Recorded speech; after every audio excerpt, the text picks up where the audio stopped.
Thank you, Jesus. Let's sing that same song. अर्पण करता हूँ खुद को हाथों में तेरे, मैं अपने आप को तेरे हाथों में अर्पण करता हूँ प्रभु. I offer myself ನಾ ನನ್ನನ್ನು ಅರ್ಪಣ ಆಗಿ ಕರ್ತಿ ಯಜ್ಞ ಆಗಿ ನಿನ್ನ ಬಳಿಯಲ್ಲಿ ಬಂದು ಕರ್ತನೆ ಅರ್ಪಿಸ್ತಾ ಇದ್ದೇನೆ.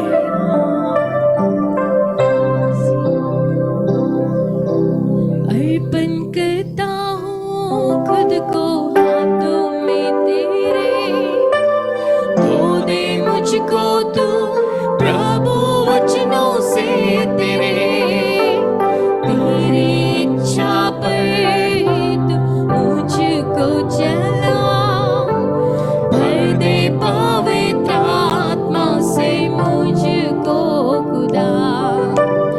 अर्पण करता हूँ खुद को हाथों में तेरे, धो दे मुझको तू प्रभु वचनों से तेरे, तेरी इच्छा पर ही तू मुझको चला, भर दे पवित्र आत्मा से. और एक बार अर्पण करता हूँ, अपने हाथ उठा के अर्पण करता हूँ. चलो आवाज उठा के कहिए. खुद को हाथों में तेरे, धो दे मुझको तू प्रभु वचनों से तेरे, तेरी इच्छा पर तू मुझको चला, भर दे पवित्र आत्मा से मुझको खुदा.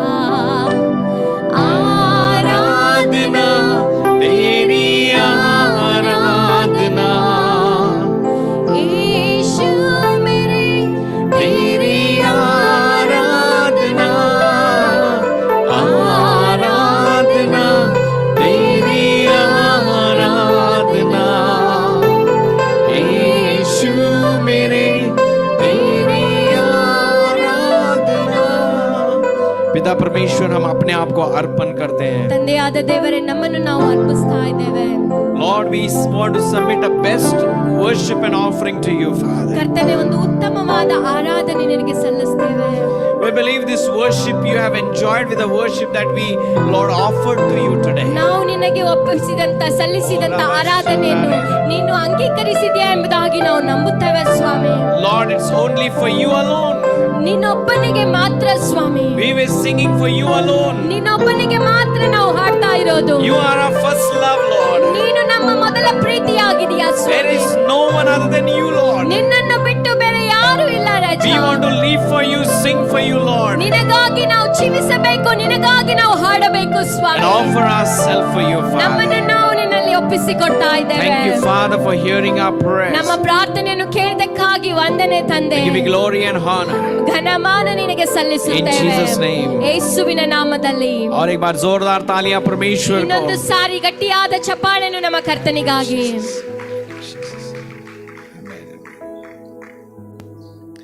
Amen. Hallelujah. Thank you, Jesus. वचन के लिए रेडी है?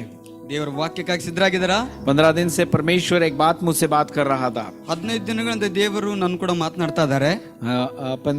10 दिन बोल सकते हैं. 10 दिनों से परमेश्वर एक बात कर रहा था. 10 ದಿನಗಳು ಹೇಳ್ಬೋದ್ರಿ. 10 ದಿನಗಳಿಂದ ದೇವರು ನನ್ನ ಕೂಡ ಮಾತನಾಡ್ತಾ ಇದ್ದಾರೆ. और यू नो जैसे मैं इसमें ध्यान करते करते जा रहा था. ನಾನು ಹೇಗೆ ಈ ವಾಕ್ಯವನ್ನು ಧ್ಯಾನಿಸ್ತಾ ಹೋಗ್ತಾ ಇದ್ದೀನೋ, कल दोपहर को मैं प्रार्थना कर रहा था. ನಿನ್ನೆ ಮಧ್ಯಾಹ್ನ ನಾನು ಪ್ರಾರ್ಥಿಸುತ್ತಿರುವಾಗ और जैसे मैं इमोशनल हो के मैं रोने लग ನಾನು रहा. ಭಾವುಕನಾಗಿ ಅಳ್ಳಿಕ್ಕೆ ನಾನು ಪ್ರಾರಂಭಿಸಿದೆ. अभी भी जस्ट प्रार्थना करते वक्त मुझ में वो बात जो परमेश्वर मुझसे बात कर रहा था वो मेरे मन में चल रही थी और मैं इमोशनल होके उधर बैठ के आराधना कर रहा था. ಈಗಲೂ ಸಹ ದೇವರು ನಾನು ಪ್ರಾರ್ಥಿಸುವಾಗ ಆ ಭಾವನೆಗಳು ನನ್ನಲ್ಲಿ ಬರುವಾಗ ನಾನು ಈ ಭಾವುಕನಾಗಿ ದೇವರು ನನ್ನ ಪ್ರಾರ್ಥಿಸ್ತಾ ಇದ್ದೆ. Okay, hallelujah. ಹಾಲೆಲೂಯಾ. ओके, जो लोग आगे आना चाहते हैं आगे आ जाइए. ಯಾರು ಮುಂದೆಗೆ ಬರ್ಲಿಕ್ಕೆ ಆಶೆ ಉಳ್ಳವರಾಗಿದೆ ಎಲ್ಲರೂ ಸಹ ಮುಂದಗಡೆ ಬಂದ್ರಿ.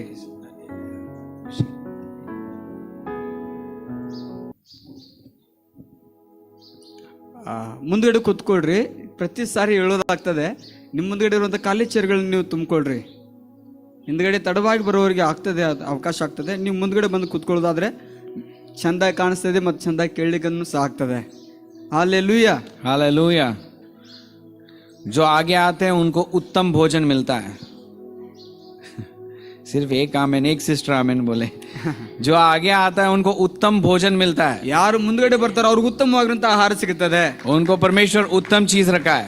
ಅವರಿಗೆ ಉತ್ತಮವಾಗಿರುವಂತಹ ಕಾರ್ಯಗಳನ್ನು ದೇವರು ಇಟ್ಟಿದ್ದಾರೆ. Hallelujah hallelujah hallelujah hallelujah. Okay, चलिए हम एशाया के किताब में पहला अध्याय की तरफ हम अपना बाइबल घुमाएंगे. ಬನ್ರಿ ನಾವು ನಮ್ಮ ಸತ್ಯವೇದವನ್ನು ಏಷ್ಯಾನ ಬರೆದ ಪುಸ್ತಕ ಮೊದಲನೇ ಅಧ್ಯಾಯದ ಕಡೆಗೆ ನಾವು ತಿರುಗಿಸೋಣ. और उसमें से थोड़े वचन हम पढ़ेंगे. ಅದರಲ್ಲಿರುವಂತಹ ಕೆಲವೊಂದು ವಚನಗಳು ನಾವು ಓದಿದವರಾಗಿದ್ದೇವೆ. विनंती करता हूं कोई तो एक व्यक्ति दूसरा वचन पढ़िए. ನಾನು ವಿನಂತಿಸಿಕೊಳ್ತೇನೆ, 2ನೇ ವಚನವನ್ನು ಓದಬೇಕೆಂಬುದಾಗಿ. और उसके बाद 5वां वचन. ಅದಾದ ನಂತರ 5ನೇ ವಚನ ಓದ್ರಿ. ಕನ್ನಡದವರು ಅಥವಾ ಮರಾಠಿಯಲ್ಲಿ? ಕನ್ನಡದವರು ಓದ್ರಿ ಮೊದಲು. ಓದ.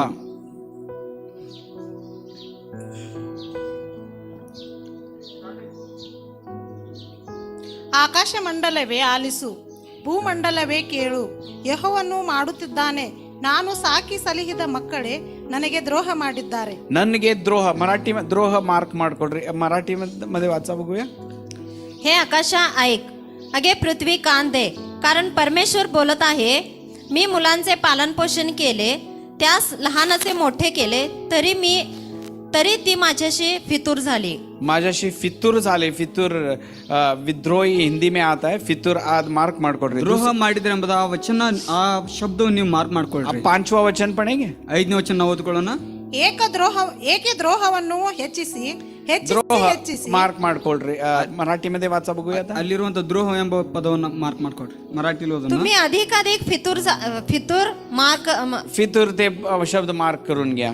आणि आता 20वां वचन कोई तो पढ़िए. 20ನೇ ವಚನ ಓದ್ಕೊಳ್ಳೋಣ. ಒಪ್ಪದೆ ತಿರುಗಿ ಬಿದ್ದರೆ ಕತ್ತಿಯ ಬಾಯಿಗೆ ತುತ್ತಾಗುವಿರಿ. ಈ ಮಾತು ಯೆಹೋವನೇ तिरिगी ನುಡಿದಿರುವುದು. बिद्दरे वो एक्चुअली रिबेल के लिए उपयोग किया है. मराठी मध्ये ತಿರುಗಿ ಬೀಳುವಂತ ಪದ ಅದು ದ್ರೋಹ ಮಾಡಿರುವಂತದ್ದಾಗಿರ್ತದೆ. ಅದನ್ನು ಸಹ ಮಾರ್ಕ್ ಮಾಡ್ಕೊಳ್ರಿ. तुम्ही अमान्य होऊन बंड कराल तर तरवार तुम्हावर खाऊन टाकील. अमान्य होऊन बंड कराल तुम्ही, ते मार्क करून घ्या. इंग्लिश में रिबेलियस ये शब्द बार बार उपयोग किया गया है. ಇಂಗ್ಲಿಷ್ ದಲ್ಲಿ ರೆಬೆಲ್ ಎಂಬುದಾಗಿ ಶಬ್ದವು ತಿರುಗಿ ಅದು ಉಚ್ಚರಿಸಲ್ಪಟ್ಟಿದೆ. ओके, और 23वें वचन में और 28वें वचन में भी ये शब्द आता है. 23ನೇ ವಚನ ಮತ್ತು 28ನೇ ವಚನದಲ್ಲಿ ಸಹ ಇದು ಬರ್ತದೆ. अभी लास्ट ये किताब के लास्ट अध्याय की तरफ जाएंगे और लास्ट वचन पढ़ेंगे. 66 चैप्टर वर्स 24. ಈ ಏಷ್ಯನ್ ಬರೆದ ಪುಸ್ತಕ 66ನೇ ಅಧ್ಯಾಯ ಕೊನೆ ವಚನ 24ನೇ ವಚನ ನಾವು ಓದೋಣ. 66-24. ज्या मनुष्यांनी मजविरुद्ध बंड केले, त्यांची प्रेते ते बाहेर खाऊन बंड केले ते मार्क करून घ्या. ಅಲ್ಲಿ ಓದೋಣ ಕನ್ನಡದಲ್ಲಿ. ಅವರು ಆಚೆ ಹೋಗಿ ನನಗೆ ದ್ರೋಹ ಮಾಡಿದವರು ಎಂಬ ಪದವನ್ನು ಮಾರ್ಕ್ ಮಾಡ್ಕೊಡ್ರಿ. Hallelujah hallelujah hallelujah. ओके, अभी पहले अध्याय की तरफ बाइबल ओपन करेंगे. ಬನ್ರಿ ಮತ್ತೆ ನಾವು ಮೊದಲನೇ ಅಧ್ಯಾಯಕ್ಕೆ ನಾವು ನಮ್ಮ ಸತ್ಯವೇದ पहले वचन से 20वें वचन तक हम ध्यान करने वाले हैं. ಮೊದಲನೇ ವಚನದಿಂದ 20ನೇ ವಚನಕ್ಕೆ ನಾವು ಧ್ಯಾನಿಸುವರಾಗಿದ್ದೇವೆ. ओके, इधर इस भाग के टाइटल को ऐसा हम दे सकते हैं. ಈ ವಾಕ್ಯ ಭಾಗಕ್ಕೆ ನಾವು ತಲೆಬರ ಹೀಗೆ ನಾವು ಕೊಡಬಹುದ್ರಿ. Okay, we can say that rebellion, repentance, restoration. द्रोह, पश्चाताप और रेस्टोरेशन को पुनः स्थापना. ದ್ರೋಹ, ಪಶ್ಚಾತ್ತಾಪ ಮತ್ತು ತಿರುಗಿ ಸ್ಥಾಪಿಸುವ ಎಂಬುದಾಗಿ ಅಲ್ಲಿ ನಾವು ತಲೆಬರ ಕೊಡಬಹುದ್ರಿ. ओके, वो हेडिंग के नीचे हम ये ध्यान करने वाले हैं. ಆ ತಲೆಬರದ ಕೆಳಗಡೆ ನಾವು ಧ್ಯಾನಿಸುವರಾಗಿದ್ದೇವೆ. ओके, इस 20 वचन में 6 भाग हम कर सकते हैं. ಈ 20 ವಚನಗಳಲ್ಲಿ ನಾವು 6 ಭಾಗಗಳನ್ನು ನಾವು ಮಾಡಬಹುದ್ರಿ. अगर पहला, दूसरा और तीसरा वचन पढ़ेंगे, ಮೊದಲನೇ ವಚನ, 2ನೇ ವಚನ, 3ನೇ ವಚನ ನಾವು ಓದೋದಾದ್ರೆ उधर पहला पॉइंट है, ಅಲ್ಲಿ ಮೊದಲನೇ ವಚನ ಹೀಗಿದೆ. परमेश्वर अपने विषय में और अपने लोगों के बीच में जो संबंध है उसके विषय में बता रहा है. ದೇವರು ತನ್ನ ಮತ್ತು ತನ್ನ ಜನರ ವಿಷಯದಲ್ಲಿ ಇರುವಂತಹ ಸಂಬಂಧದ ಕುರಿತಾಗಿ ದೇವರು ಮಾತನಾಡ್ತಾ ಇದ್ದಾರೆ. दूसरा वचन पढ़ेंगे तो 2ನೇ ವಚನ ನಾವು ಓದೋದಾದ್ರೆ उधर बच्चे बोल के उपयोग किया गया है. ಅಲ್ಲಿ ಮಕ್ಕಳು ಎಂಬುದಾಗಿ ದೇವರು ಉಚ್ಚರಿಸ್ತಾ ಇದ್ದಾರೆ. सेवक, दास, मेरे क्रीचर, मेरी सृष्टि बोल के नहीं उपयोग कर रहा. ಅಲ್ಲಿ ದೇವರು ನನ್ನ ದಾಸನು, ನನ್ನ ಸೇವಕನು, ನನ್ನ ಸೃಷ್ಟಿ ಎಂಬುದಾಗಿ ಹೇಳ್ತಾ ಇಲ್ಲ. मेरे हाथों के, हम उसके हाथों के काम तो है, हम सृष्टि है, लेकिन परमेश्वर इधर बच्चे बोल के उपयोग कर रहा है. ನಾವು ದೇವರ ಕೈ ಕೆಲಸವಾಗಿದ್ದೇವೆ, ದೇವರ ಸೃಷ್ಟಿಯಾಗಿದೆ, ಆದ್ರೂ ಸಹ ದೇವರು ಹೇಳ್ತಾ ಇದ್ದಾನೆ, ನನ್ನ ಮಕ್ಕಳು ಎಂಬುದಾಗಿ ಅಲ್ಲಿ ಉಚ್ಚರಿಸಿ ಹೇಳ್ತಾ ಇದ್ದಾನೆ. मैंने बच्चों को पैदा किया, ನಾನು ಮಕ್ಕಳನ್ನು ಸೃಷ್ಟಿ ಮಾಡಿದ್ದೇನೆ, और उसके बाद उनको मैंने चलाया, ಅದಾದ ನಂತರ ಅವ್ರು ನಾನು ನಡೆಸಿದ್ದೇನೆ. लेकिन वो मेरे विरुद्ध विद्रोह करके मेरे विरुद्ध गिर गए. ಆದ್ರೆ ಅವರು ನನಗೆ ತಿರುಗಿ ಬಿದ್ದು ನನಗೆ ದ್ರೋಹ ಮಾಡಿದ್ದಾರೆ ಎಂಬುದಾಗಿ ದೇವರು ಹೇಳ್ತಾ ಇದ್ದಾರೆ. मैंने उनको सृष्टि किया. ನಾನು ಅವರು ಸೃಷ್ಟಿಸಿದ್ದೇನೆ. हमारे कॉन्टेक्स्ट में हमारे एक भाग में देखेंगे तो ನಾವು ನಮ್ಮ ಭಾಗದಲ್ಲಿ ನಾವು ನೋಡೋದಾದ್ರೆ कि परमेश्वर ने हमें सृष्टि किया, ದೇವರು ನಮ್ಮನ್ನು ಸೃಷ್ಟಿಸಿದ್ದಾರೆ, परमेश्वर ने हमें अंधकार से निकाला, ದೇವರು ನಮ್ಮ ಅಂಧಕಾರದಿಂದ ಬಿಡಿಸಿದ್ದಾರೆ, परमेश्वर ने हमें नया जीवन दिया, ದೇವರು ನಮಗೆ ಹೊಸ ಜೀವಿತವನ್ನು ಕೊಟ್ಟಿದ್ದಾರೆ, परमेश्वर ने हमें उठाया, ದೇವರು ನಮ್ಮನ್ನು ಎಬ್ಬಿಸಿದ್ದಾರೆ, अपने पवित्र आत्मा से भराया, ತನ್ನ ಪವಿತ್ರಾತ್ಮದಿಂದ ನಮ್ಮನ್ನು ತುಂಬಿಸಿದ್ದಾರೆ, अपने नित्य जीवन को दिया. ಆತನು ನಮಗೆ ನಿತ್ಯ ಜೀವಿತವನ್ನು ಕೊಟ್ಟಿದ್ದಾರೆ. लेकिन परमेश्वर कह रहा है, ಆದ್ರೆ ದೇವರು ಹೇಳ್ತಾ ಇದ್ದಾನೆ, अब ये मेरे बच्चे ನನ್ನ ಈ ಮಕ್ಕಳು ये विद्रोह किए, मेरे उल्टा खड़े हो गए. ಇವರು ನನಗೆ ತಿರುಗಿ ಬಿದ್ದು ದ್ರೋಹ ಮಾಡಿದ್ದಾರೆ ಎಂಬುದಾಗಿ ದೇವರು ಹೇಳ್ತಾ ಇದ್ದಾರೆ. पुराने नियम में इजरायली लोगों के लिए संबंधित होता है, ಹಳೆ ಒಡಂಬಡಿಕೆಯಲ್ಲಿ ಇಸ್ರಾಯೇಲ್ ಜನರ ಕುರಿತಾಗಿ ಅಲ್ಲಿ ಸಂಬಂಧ ಉಳ್ಳಂತದ್ದು ಎಂಬುದನ್ನು ನಾವು ನೋಡ್ತೇವೆ. और नए नियम में ये विश्वासी लोगों के लिए संबंधित होता ಆದ್ರೆ है. ಹೊಸ ಒಡಂಬಡಿಕೆಯಲ್ಲಿ ನಾವು ನೋಡ್ತೇವೆ, ಅದು ವಿಶ್ವಾಸಿಗಳಿಗೆ ದೇವರು ಹೇಳ್ತಾ ಇದ್ದದ್ದು ನಾವು ನೋಡ್ತಾ ಇದ್ದೇವೆ. परमेश्वर का संबंध है. ದೇವರ ಒಂದು ಸಂಬಂಧ ಇದೆ ಎಂಬುದಾಗಿ ದೇವರು मानते ಹೇಳ್ತಾ हैं क्या ಇದ್ದಾನೆ. ये? ಇದು ನಂಬ್ತೀರಾ? मानते हैं ನಂಬ್ತೀರಾ? परमेश्वर का संबंध है, इसके लिए उसके उपस्थिति में आके बैठे हैं. ದೇವರೊಂದಿಗೆ ನಾವು ಸಂಬಂಧ ಉಳ್ಳವರಾಗಿದ್ದೇವೆ, ಅದಕ್ಕಾಗಿ ನಾವು ದೇವರ ಸನ್ನಿಧಾನದಲ್ಲಿ ಬಂದು ಕುಳಿತಿದ್ದೇವೆ. इसके लिए ನಂಬ್ತೀರಾ? तो हम प्रार्थना करते हैं, ಅದಕ್ಕಾಗಿ ನಾವು ಪ್ರಾರ್ಥಿಸ್ತೇವೆ. हमें प्रार्थना करने के लिए अधिकार है और हिम्मत है. ಅದಕ್ಕಾಗಿ ನಮಗೆ ಪ್ರಾರ್ಥಿಸುವುದಕ್ಕಾಗಿ ಅಧಿಕಾರ ಇದೆ ಮತ್ತು ಧೈರ್ಯ ಇದೆ. लेकिन परमेश्वर कह रहा है, ಆದ್ರೆ ದೇವರು ಹೇಳ್ತಾ ಇದ್ದಾನೆ, इस संबंध में ಈ ಸಂಬಂಧದಲ್ಲಿ एक दरार आ गई है. ಒಂದು ಬಿರುಕು ಉಂಟಾಗಿದೆ ಎಂಬುದಾಗಿ ದೇವರು ಹೇಳ್ತಾ ಇದ್ದಾರೆ. और तीसरे वचन से 5वें वचन तक वो बात कहा गया है. ಅಲ್ಲಿ 3ನೇ ವಚನದಿಂದ 5ನೇ ವಚನವರೆಗೂ ಅಲ್ಲಿ ನಾವು ಓದೋದಾದ್ರೆ ಅಲ್ಲಿ ಒಂದು ಮಾತು ಹೇಳಲ್ಪಟ್ಟಿದೆ. ओके, तीसरे वचन से 5वें वचन तक पढ़िए. ನಾವು 3ನೇ ವಚನದಿಂದ 5ನೇ ವಚನವರೆಗೂ ಓದ್ಕೊಳ್ಳೋಣ. ಎತ್ತು ಯಜಮಾನನನ್ನು, ಕತ್ತೆ ಒಡೆಯನ ಕೊಟ್ಟಿಗೆಯ ಗೊದಲಿಯನ್ನು ತಿಳಿದಿರುವು. ಇಸ್ರಾಯೇಲ್ ಜನರಿಗೋ ತಿಳುವಳಿಕೆ ಇಲ್ಲ, ನನ್ನ ಪ್ರಜೆಯು ಆಲೋಚಿಸುವುದಿಲ್ಲ. ಪಾಪಿಷ್ಟ ಜನವೇ, ಅಧರ್ಮ ಭಾರ ಹೊತ್ತಿರುವ ಪ್ರಜೆಯೇ, ದುಷ್ಟ ಜಾತಿಯೇ, ದ್ರೋಹಿಗಳಾದ ಮಕ್ಕಳೇ, ನಿಮ್ಮ ಗತಿಯನ್ನು ಏನು ಹೇಳಲಿ? ಯೆಹೋವನನ್ನು ತೊರೆಯುತ್ತಿದ್ದಾರೆ, ಇಸ್ರಾಯೇಲರ ಸದಮಲ ಸ್ವಾಮಿಯನ್ನು ಧಿಕ್ಕರಿಸಿದ್ದಾರೆ, ಆತನಿಗೆ ಬೆನ್ನು ಮಾಡಿ ಬೇರೆಯಾಗಿದ್ದಾರೆ, ಏಕೆ ದ್ರೋಹವನ್ನು ಹೆಚ್ಚಿಸಿ साको तीसरे और चौथे वचन में पढ़ेंगे तो 3 ಮತ್ತು 4ನೇ ವಚನ ನಾವು ಓದೋದಾದ್ರೆ इधर परमेश्वर विद्रोह के विषय में एक्सप्लेन कर रहा है. ಅಲ್ಲಿ ದೇವರು ದ್ರೋಹದ ಕುರಿತಾಗಿ ವಿವರಣೆ ನೀಡ್ತಾ ಇದ್ದಾರೆ. उधर 2 जानवर का नाम बोल रहे हैं, ಅಲ್ಲಿ 2 ಪ್ರಾಣಿಗಳ ಹೆಸರನ್ನು ದೇವರು ಹೇಳ್ತಾ ಇದ್ದಾರೆ. एक भैंस और एक गधा है. ಅಲ್ಲಿ ಒಂದು ಎತ್ತು ಒಂದು ಕತ್ತೆ ಕುರಿತಾಗಿ ದೇವರು ಹೇಳ್ತಾ ಇದ್ದಾರೆ. एक्चुअली ये जानवर फुल डम जानवर, इनको समझ नहीं है. ಪ್ರಾಣಿಗಳಲ್ಲಿ ಈ ಪ್ರಾಣಿಗಳಿಗೆ ತಿಳುವಳಿಕೆ ಇಲ್ರಿ. ओके, समझ नहीं है, वैसे प्राणी है ये. ಆ ಪ್ರಾಣಿಗಳಿಗೆ ತಿಳುವಳಿಕೆ ಇಲ್ಲದಂತ लेकिन ಪ್ರಾಣಿಗಳಾಗಿದ್ದಾವೆ. परमेश्वर कह रहा है, ಆದ್ರೆ ದೇವರು ಹೇಳ್ತಾ ಇದ್ದಾನೆ, उनको भी अपना मालिक मालूम है, ಅವುಗಳಿಗೂ ಸಹ ಅವುಗಳ ಯಜಮಾನನು ಗೊತ್ತೆಂಬುದಾಗಿ ದೇವರು ಹೇಳ್ತಾ लेकिन ಇದ್ದಾನೆ. मेरे लोग मुझसे भटक गए हैं, ಆದ್ರೆ ನಾನು ಜನರು ನನ್ನಿಂದ ತಪ್ಪಿ ಹೋಗಿದ್ದಾರೆ ಎಂಬುದಾಗಿ ದೇವರು मेरे ಹೇಳ್ತಾ लोग ಇದ್ದಾನೆ. मुझसे दूर चले गए हैं, ನನ್ನ ಜನರು ದೂರವಾಗಿದ್ದಾರೆ ಎಂಬುದಾಗಿ ದೇವರು ಹೇಳ್ತಾ मेरे ಇದ್ದಾರೆ. लोग मुझे भूल गए हैं. ನನ್ನ ಜನರು ನನ್ನನ್ನು ಮರೆತಿದ್ದಾರೆ ಎಂಬುದಾಗಿ ದೇವರು ಹೇಳ್ತಾ ಇದ್ದಾರೆ. उनको अपना परमेश्वर यावे याद नहीं है. ಅವರಿಗೆ ಅವರ ದೇವರು ಯಾವ ಎಂಬುದಾಗಿ ಅವರಿಗೆ ನೆನಪಿಲ್ಲ ಎಂಬುದಾಗಿ ದೇವರು ಹೇಳ್ತಾ ಇದ್ದಾನೆ. अगर अनुवाद का किताब और निर्गम का किताब पढ़ेंगे तो ಆದಿಕಾಂಡ ಮತ್ತು ವಿಮೋಚನ ಕಾಂಡ ಪುಸ್ತಕ ನಾವು ಓದೋದಾದ್ರೆ विमोचन कांड मते धर्मोपदेश कांड, ವಿಮೋಚನ ಕಾಂಡ ಮತ್ತು ಧರ್ಮೋಪದೇಶ ಕಾಂಡ ನಾವು ಪುಸ್ತಕ ಓದೋದಾದ್ರೆ बार बार उधर परमेश्वर कह रहा है, ದೇವರು ತಿರುಗಿ ಹೀಗೆ ಹೇಳ್ತಾ ಇದ್ದಾನೆ, अपने परमेश्वर के विषय में भूलिए मत, ನಿಮ್ಮ ದೇವರ ಕುರಿತಾಗಿ ನೀವು ಮರೆತು ಹೋಗಬೇಡ್ರಿ ಎಂಬುದಾಗಿ ದೇವರು ಹೇಳ್ತಾ अपने ಇದ್ದಾನೆ. परमेश्वर को याद रखिए, ನಿಮ್ಮ ದೇವರನ್ನು ಜ್ಞಾಪಕದಲ್ಲಿ ಇಟ್ಟುಕೊಳ್ಳ್ರಿ ಎಂಬುದಾಗಿ ದೇವರು ಹೇಳ್ತಾ अपने ಇದ್ದಾನೆ. परमेश्वर के विषय में कभी भी निर्लक्ष्य ना हो जाइए. ನಿಮ್ಮ ದೇವರ ಕುರಿತಾಗಿ ಎಂದಿಗೂ ನೀವು ನಿರ್ಲಕ್ಷ್ಯವುಳ್ಳವರಾಗಿರಬೇಡಿ ಎಂಬುದಾಗಿ ದೇವರು लेकिन ಹೇಳ್ತಾ इधर ಇದ್ದಾನೆ. परमेश्वर कह रहा है, ಆದ್ರೆ ಇಲ್ಲಿ ದೇವರು ಹೇಳ್ತಾ ಇದ್ದಾನೆ, ये जानवर जो ना समझे उस तरह मेरे लोग मुझे भूल गए हैं. ಯಾವ ರೀತಿಯಲ್ಲಿ ಆ ಪ್ರಾಣಿಗಳು ತಿಳುವಳಿಕೆ ಇಲ್ಲದ ಅದೇ ರೀತಿಯಲ್ಲಿ ಜನರು ನನ್ನನ್ನು ಮರೆತು ಹೋಗಿದ್ದಾರೆ ಎಂಬುದಾಗಿ ದೇವರು ಹೇಳ್ತಾ ಇದ್ದಾನೆ. चौथे वचन में बहुत सारे शब्द उपयोग किया गया है. ಅಲ್ಲಿ 4ನೇ ವಚನದಲ್ಲಿ ಬಹಳಷ್ಟು ಶಬ್ದಗಳನ್ನು ದೇವರು ಉಪಯೋಗಿಸಿದ್ದಾರೆ. उधर पापी राष्ट्र बोल के है ना, ಅಲ್ಲಿ ಪಾಪಿಷ್ಟ ಜನ ಎಂಬುದಾಗಿ ಬರೆಯಲ್ಪಟ್ಟಿದೆ. और बहुत सारे दोष से भरे हुए लोग बोल के लिखा गया है. ಅಲ್ಲಿ ಬಹಳಷ್ಟು ಅಧರ್ಮದಿಂದ ತುಂಬಿರುವಂತ ಜನರು ಎಂಬುದಾಗಿ ಅಲ್ಲಿ ತಿಳಿಸಲ್ಪಟ್ಟಿದೆ. दुष्ट काम करने वाले बोल के लिखा गया है. ದುಷ್ಟ ಜಾತಿಯವರು ಎಂಬುದಾಗಿ ಅಲ್ಲಿ ಬರೆಯಲ್ಪಟ್ಟಿದೆ. ओके, भ्रष्टाचार के बच्चे बोल के भी लिखा गया है. ಅಲ್ಲಿ ದ್ರೋಹಿಗಳಾದ ಮಕ್ಕಳು ಎಂಬುದಾಗಿ ಬರೆಯಲ್ಪಟ್ಟಿದೆ. भ्रष्टाचार ಭ್ರಷ್ಟಾಚಾರ ಉಳ್ಳಂತ ಮಕ್ಕಳೆಂಬುದಾಗಿ ಬರೆಯಲ್ಪಟ್ಟಿದೆ. Okay, children given to जो ऐसे बच्चे जो भ्रष्टाचार करने के लिए तुले हुए हैं. ಅಲ್ಲಿ ಭ್ರಷ್ಟ ಕಾರ್ಯಗಳು ಮಾಡುವುದಕ್ಕಾಗಿ ಮಕ್ಕಳಿದ್ದಾರೆ ಎಂಬುದನ್ನು ನಾವು ನೋಡ್ತೇವೆ. Forsaken the Lord, उसका मतलब है परमेश्वर को छोड़े हुए लोग बोल के लिखा गया है. ಅಲ್ಲಿ ದೇವರನ್ನು ಬಿಟ್ಟಿರುವಂತ ಮಕ್ಕಳಿದ್ದಾರೆ ಎಂಬುದಾಗಿ ಅಲ್ಲಿ ಬರೆಯಲ್ಪಟ್ಟಿದೆ. और पवित्र परमेश्वर को दुख पहुंचाए हुए, ठेस पहुंचाए हुए लोग बोल के लिखा गया है. ಅಲ್ಲಿ ದೇವರನ್ನು ದುಃಖಿಸುವಂತ ನೋವುಪಡಿಸುವಂತ ಜನರಿದ್ದಾರೆ ಎಂಬುದಾಗಿ ಅಲ್ಲಿ ಬರೆಯಲ್ಪಟ್ಟಿದ್ದಾರೆ. और चौथा वचन लास्ट भाग कहता है, ಅಲ್ಲಿ 4ನೇ ವಚನದ ಕೊನೆಯ ಭಾಗ ಹೀಗೆ ಹೇಳ್ತದೆ, they have turned their back to me. ಅವರು ನನಗೆ ಬೆನ್ನು ಮಾಡಿದ್ದಾರೆ, ಬೆನ್ನು ತೋರಿಸಿದ್ದಾರೆ ಎಂಬುದಾಗಿ, They have turned their back to me. ಅವರು ನನಗೆ ಬೆನ್ನು ಮಾಡಿ ತಿರುಗಿ ಹೋಗಿದ್ದಾರೆ ಎಂಬುದಾಗಿ ಹೇಳ್ತಾ ಇದ್ದಾರೆ. और पांचवा वचन कहता है, ಅಲ್ಲಿ 5ನೇ ವಚನ ಹೀಗೆ ಹೇಳ್ತದೆ, why do you persist? ये विद्रोह में हमेशा हमेशा क्यों गिर रहे हैं? ದೇವರು ಹೇಳ್ತಾ ಇದ್ದಾನೆ, ನೀವು ದ್ರೋಹಿಗಳಾಗಿ ಯಾಕೆ ತಿರುಗಿ ತಿರುಗಿ ಬೀಳ್ತಾ ಇದ್ರೆ ಎಂಬುದಾಗಿ ಹೇಳ್ತಾ ಇದ್ದಾನೆ. एक उदाहरण मैं देना चाहता हूँ. ಒಂದು ಉದಾಹರಣೆ ನಾನು ನಿಮಗೆ ಕೊಡ್ಲಿಕ್ಕೆ ಬಯಸ್ತೇನೆ. I request सौरभ सामने आएंगे. ನಾನು ವಿನಂತಿಸ್ಕೊಳ್ತೇನೆ ಸೌರಭ್ ಮುಂದ್ಗಡೆ ಬರಬೇಕೆಂಬುದಾಗಿ. जस्ट एक डेमोन्स्ट्रेशन आपको दूंगा. ಇದು ಒಂದು ಡೆಮೋ ಆಗಿರ್ತದ್ರಿ. समझ लीजिए कि हमारे भाई सौरभ ये यीशु मसीह है. ತಿಳಿದುಕೊಡ್ರಿ, ಈ ಸಹೋದರನಾಗಂತ ಸೌರಭ್ ಯೇಸು ಕ್ರಿಸ್ತನಾಗಿದ್ದಾರೆ. Just example. ओके, ಒಂದು ಎಕ್ಸಾಂಪಲ್ ಉದಾಹರಣೆ ಆಗಿರ್ತದ್ರಿ. ओके, वो स्पेशल नहीं, मैं भी स्पेशल नहीं, हम सब सेम है. ಯಾರು ಸಹ ಸ್ಪೆಷಲ್ ಅಲ್ಲ, ನಾವೆಲ್ಲರೂ ಒಂದೇ ಆಗಿದ್ದೇವೆ. जस्ट मैंने ब्रदर को बोला तो वो भाई आ गए, मैं करूंगा पास्टर बोला उन्होंने. ನಾನು ಹೇಳುವಾಗ ನಾನು ಮಾಡ್ತೀನಿ ಪಾಸ್ಟರ್ ಎಂಬುದಾಗಿ ಆತನ ಬಂದಿದ್ದಾರೆ. ओके, अब क्या हो गया है? ಇಲ್ಲಿ ಏನಾಗಿದೆ ಅಂದ್ರೆ, विद्रोह का मतलब है मैं परमेश्वर से मुड़ रहा हूँ.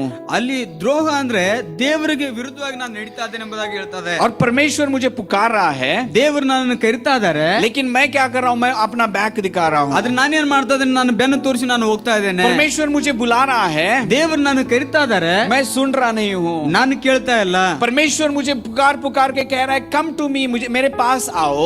ದೇವರು ಕರೆದು ಕರಿತಾ ಇದ್ದಾನೆ, ನೀನು ನನ್ನ ಕಡೆ ಬಾ ಎಂಬುದಾಗಿ. लेकिन मैं क्या कर रहा हूँ? पीछे ही मुड़ रहा हूँ. ಆದ್ರೆ ನಾನೇನ್ ಮಾಡ್ತಾ ಇದ್ದೇನೆ, ಬೆನ್ನು ತಿರುಗಿಸಿ ನಾನು ಹೋಗ್ತಾ ಇದ್ದೇನೆ. इसका मतलब है विद्रोह. ಇದರ ಅರ್ಥ ಏನಾಗಿದೆ ಅಂದ್ರೆ ದ್ರೋಹ ಎಂಬುದಾಗಿ ಹೇಳ್ತದೆ. और बाद में मैं बुलाऊंगा आपको. ಮತ್ತೆ ತಿರುಗಿ ನಾನು ಕರಿತೇನೆ. बार बार वो ब्रदर को बुलाएंगे हम, उसके बाद ताली बजाएंगे उसके लिए. ಅದಾದ ನಂತರ ನಾವು ಚಪ್ಪಾಳೆ ತಟ್ಟೋಣ್ರಿ. Okay, hallelujah, hallelujah, hallelujah. Okay. विद्रोह जो है परमेश्वर के विरुद्ध खड़ा होना. ದ್ರೋಹ ಅನ್ನೋದು ಅದು ದೇವರಿಗೆ ವಿರುದ್ಧವಾಗಿ ನಿಲ್ಲುವಂತದ್ದಾಗಿದೆ मैं ಪ್ರಿಯರೇ. जैसे ये रिबेलियन इंग्लिश में जो है उसके विषय में मैं पढ़ने की कोशिश कर रहा था. ಆ ದ್ರೋಹದ ಕುರಿತಾಗಿ ನಾನು ಅದರ ಅರ್ಥ ನಾನು ಓದ್ಲಿಕ್ಕೆ ನಾನು ತಿಳಿದುಕೊಳ್ಳಲಿಕ್ಕೆ ನಾನು ಪ್ರಯತ್ನಿಸ್ತಿದ್ದೆ. ओके, उसका मतलब मैंने बहुत सारे डिक्शनरीज में मीनिंग निकाला है. ಅದರ ಕುರಿತಾಗಿ ಬಹಳಷ್ಟು ಡಿಕ್ಷನರಿಯಲ್ಲಿ ನಾನು ಅರ್ಥವನ್ನು ನಾನು ತೆಗೆದಿದ್ದೆ. बाइबल के अनुसार परमेश्वर के विरुद्ध खड़ा होना, ಸತ್ಯವೇದಕ್ಕೆ ಅನುಗುಣವಾಗಿ ನಾವು ನೋಡೋದಾದ್ರೆ ಅದು ದೇವರಿಗೆ ತಿರುಗಿ ಬೀಳುವಂತದ್ದಾಗಿದೆ. जो परमेश्वर करना चाहता है वो सब अपोज करते रहना.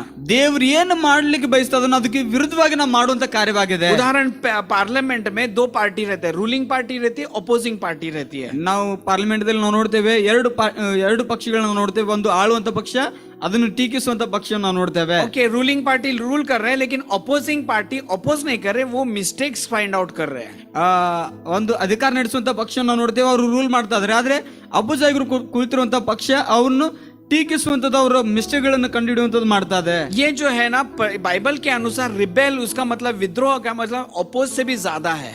ಅಲ್ಲಿ ದ್ರೋಹ ಅನ್ನೋದು ಸತ್ಯವೇದಕ್ಕೆ ನಾವು ನೋಡೋದು, ಸತ್ಯವೇದದಲ್ಲಿ ನಾವು ನೋಡೋದಿದ್ರೆ ಆ ದ್ರೋಹಕ್ಕಿಂತಲೂ ಹೆಚ್ಚಿನ ಕಾರ್ಯವನ್ನು ನಾವು ನೋಡ್ತಾ ಇದ್ದೇವೆ. परमेश्वर को बोलना, मैं जो तू बोल रहा है ना मैं करूंगा ही नहीं बोल के बोलना. ಅಲ್ಲಿ ದೇವರಿಗೆ ಹೇಳ್ತಾ ಇದಾರೆ, ದೇವ್ರು ನೀನ್ ಏನ್ ಹೇಳ್ತಾ ಇದ್ದಾರೆ ನಾನು ಮಾಡೋದಿಲ್ಲ ಎಂಬುದಾಗಿ ಹೇಳ್ತಾ ಇದಾರೆ. I don't want to do बोल के बोलना. ನಾನು ಅದನ್ನ ಮಾಡೋದಿಲ್ಲ ಎಂಬುದಾಗಿ ಹೇಳ್ತಾ ಇದಾರೆ. अगर आप जो पुराना नियम पढ़ेंगे तो ನೀವು ಸತ್ಯವೇದದಲ್ಲಿ ಹಳೆ ಒಡಂಬಡಿಕೆ ನೀವು ಓದೋದಾದ್ರೆ, इजरायली लोगों के विषय में जस्ट अपने माइंड में लेके आइए. ಇಸ್ರಾಯೇಲರ ಜನರ ಕುರಿತಾಗಿ ನಿಮ್ ಜಸ್ಟ್ ಅವ್ರ ನಿಮ್ಮ ಮನಸ್ಸಿನಲ್ಲಿ ಅವ್ರು बार बार वो बोलते थे, परमेश्वर तेरे विरुद्ध हम चलेंगे.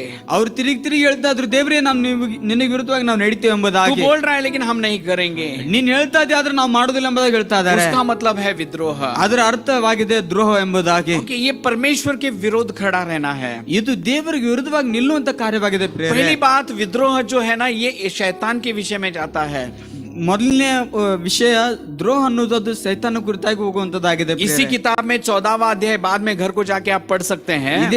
ಇದೇ ಪುಸ್ತಕದಲ್ಲಿ 14ನೇ ಅಧ್ಯಾಯ ನೀವು ಮನೆಗೆ ಹೋಗಿ ಓದಬಹುದ್ರಿ. 12वें वचन से 15वें वचन तक पढ़ेंगे तो 12ನೇ ವಚನದಿಂದ 15ನೇ ವಚನ ನೀವು ಓದೋದಾದ್ರೆ उधर शैतान के विषय में लिखा गया है. ಅಲ್ಲಿ ಸೈತಾನ ಕುರಿತಾಗಿ ಬರೆಯಲ್ಪಟ್ಟಿದೆ. वो पहला विद्रोहिता परमेश्वर के विरुद्ध खड़ा होने वाला व्यक्ति. ಆತನು ಮೊದಲನೇ ದ್ರೋಹಿಯಾಗಿದ್ದನು, ದೇವರಿಗೆ ವಿರುದ್ಧವಾಗಿ ನಿಂತ್ಕೊಂಡಿರುವಂತ ವ್ಯಕ್ತಿ ಆಗಿದ್ದಾನೆ. उसके बाद उत्पत्ति 3रे अध्याय में ಅದಾದ ನಂತರ ಆದಿಕಾಂಡ 3ನೇ ಅಧ್ಯಾಯದಲ್ಲಿ ನಾವು ನೋಡ್ತೇವೆ मनुष्य परमेश्वर के विरुद्ध खड़ा रह रहा है। ಮನುಷ್ಯನು ದೇವರಿಗೆ ವಿರುದ್ಧವಾಗಿ ನಿಂತುಕೊಳ್ತಾ ಇದ್ದಾನೆ. उसके बाद हम केन एबल के विषय में देखते हैं। ಅದಾದ ನಂತರ ಕಾಯಿನ ಮತ್ತೆ ಹೇಬೆಲನ ಕುರಿತಾಗಿ ನಾವು ನೋಡ್ತೇವೆ. केन अपने कृत्य में परमेश्वर के विरुद्ध खड़ा रहता है। ಕಾಯಿನು ತನ್ನ ಕೃತ್ಯಗಳಲ್ಲಿ ದೇವರಿಗೆ ವಿರುದ್ಧವಾಗಿ ನಿಂತುಕೊಳ್ತಾ ಇದ್ದಾನೆ. उसके बाद 6ठे अध्याय की तरफ आएंगे तो ಅದಾದ ನಂತರ ನಾವು 6ನೇ ಅಧ್ಯಾಯಕ್ಕೆ ನಾವು ಬರುವುದಾದ್ರೆ उत्पत्ति की किताब में ಆದಿಕಾಂಡದಲ್ಲಿ ನಾವು ನೋಡುವುದಾದ್ರೆ परमेश्वर का वचन कहता है ಅಲ್ಲಿ ದೇವರ ವಚನ ಹೀಗೆ ಹೇಳ್ತಾ ಇದೆ, पूरा संसार दुष्टता से भर गया था। ಪೂರ್ಣ ಜಗತ್ತು ದುಷ್ಟತ್ವದಿಂದ ತುಂಬಲ್ಪಟ್ಟಿದೆ ಎಂಬುದಾಗಿ ದೇವರ ವಚನ इसका ಹೇಳ್ತಾ मतलब ಇದೆ. है सब लोग विद्रोही हो गए थे, परमेश्वर के विरुद्ध कर रहे थे।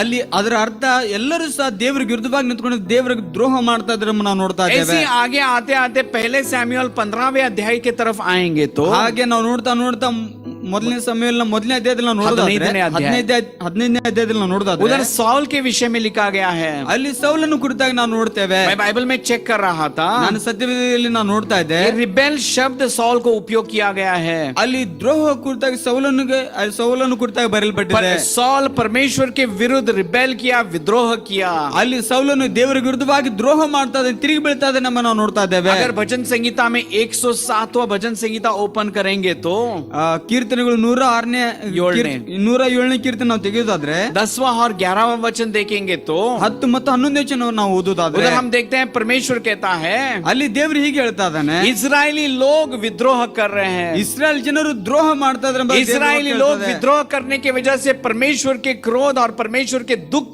और दर्द के पात्र हो रहे हैं। ಅಲ್ಲಿ ದೇವರಿಗೆ ವಿರುದ್ಧವಾಗಿ ಅವರು ದ್ರೋಹ ಮಾಡೋದ್ರಿಂದ ದೇವರಿಂದ ಬರುವಂತ ಶಿಕ್ಷೆಗೆ ಅವರು ಪಾತ್ರ ಆಗ್ತಾ ಇದ್ದಾರೆ ಎಂಬ ಅಲ್ಲಿ ದೇವರು भजन संहिता 68, 68 और 8वां वचन पढ़ेंगे तो ಕೀರ್ತನೆಗಳು 68 ಕೀರ್ತನೆ ಓದಬಹುದ್ರಿ. माइकल मेटन बोल के एक सेवक है, ಮೈಕಲ್ ಮೆಟನ್ ಎಂಬ ಒಬ್ಬ ಸೇವಕರು उन्होंने इजरायली लोगों के विषय में गिनती के किताब में 3 विद्रोह के विषय में लिखा गया है। ಅಲ್ಲಿ ಇಸ್ರಾಯೇಲ್ ಜನರ ತಪ್ಪುಗಳ ಕುರಿತಾಗಿ ಅಲ್ಲಿ 3 ಕಾರ್ಯಗಳನ್ನು ಅವರು ಬರೆದಿದ್ದಾರೆ. ओके, अरण्य कांडದಲ್ಲಿ ಅರಣ್ಯಕಾಂಡದಲ್ಲಿ 3 विद्रोह के विषय में बताता है। 3 ದ್ರೋಹದ ಕುರಿತಾಗಿ ಅವರು ಬರೆದಿದ್ದಾರೆ. 14वें अध्याय में 14ನೇ ಅಧ್ಯಾಯದಲ್ಲಿ परमेश्वर इनको अंदर जाने के लिए बोला था। ದೇವರವರಿಗೆ ಒಳಗಡೆ ಹೋಗ್ರಿ ಎಂಬುದಾಗಿ ಹೇಳ್ತಾ वो ಇದ್ದಾರೆ. सीन हमें मालूम है ना।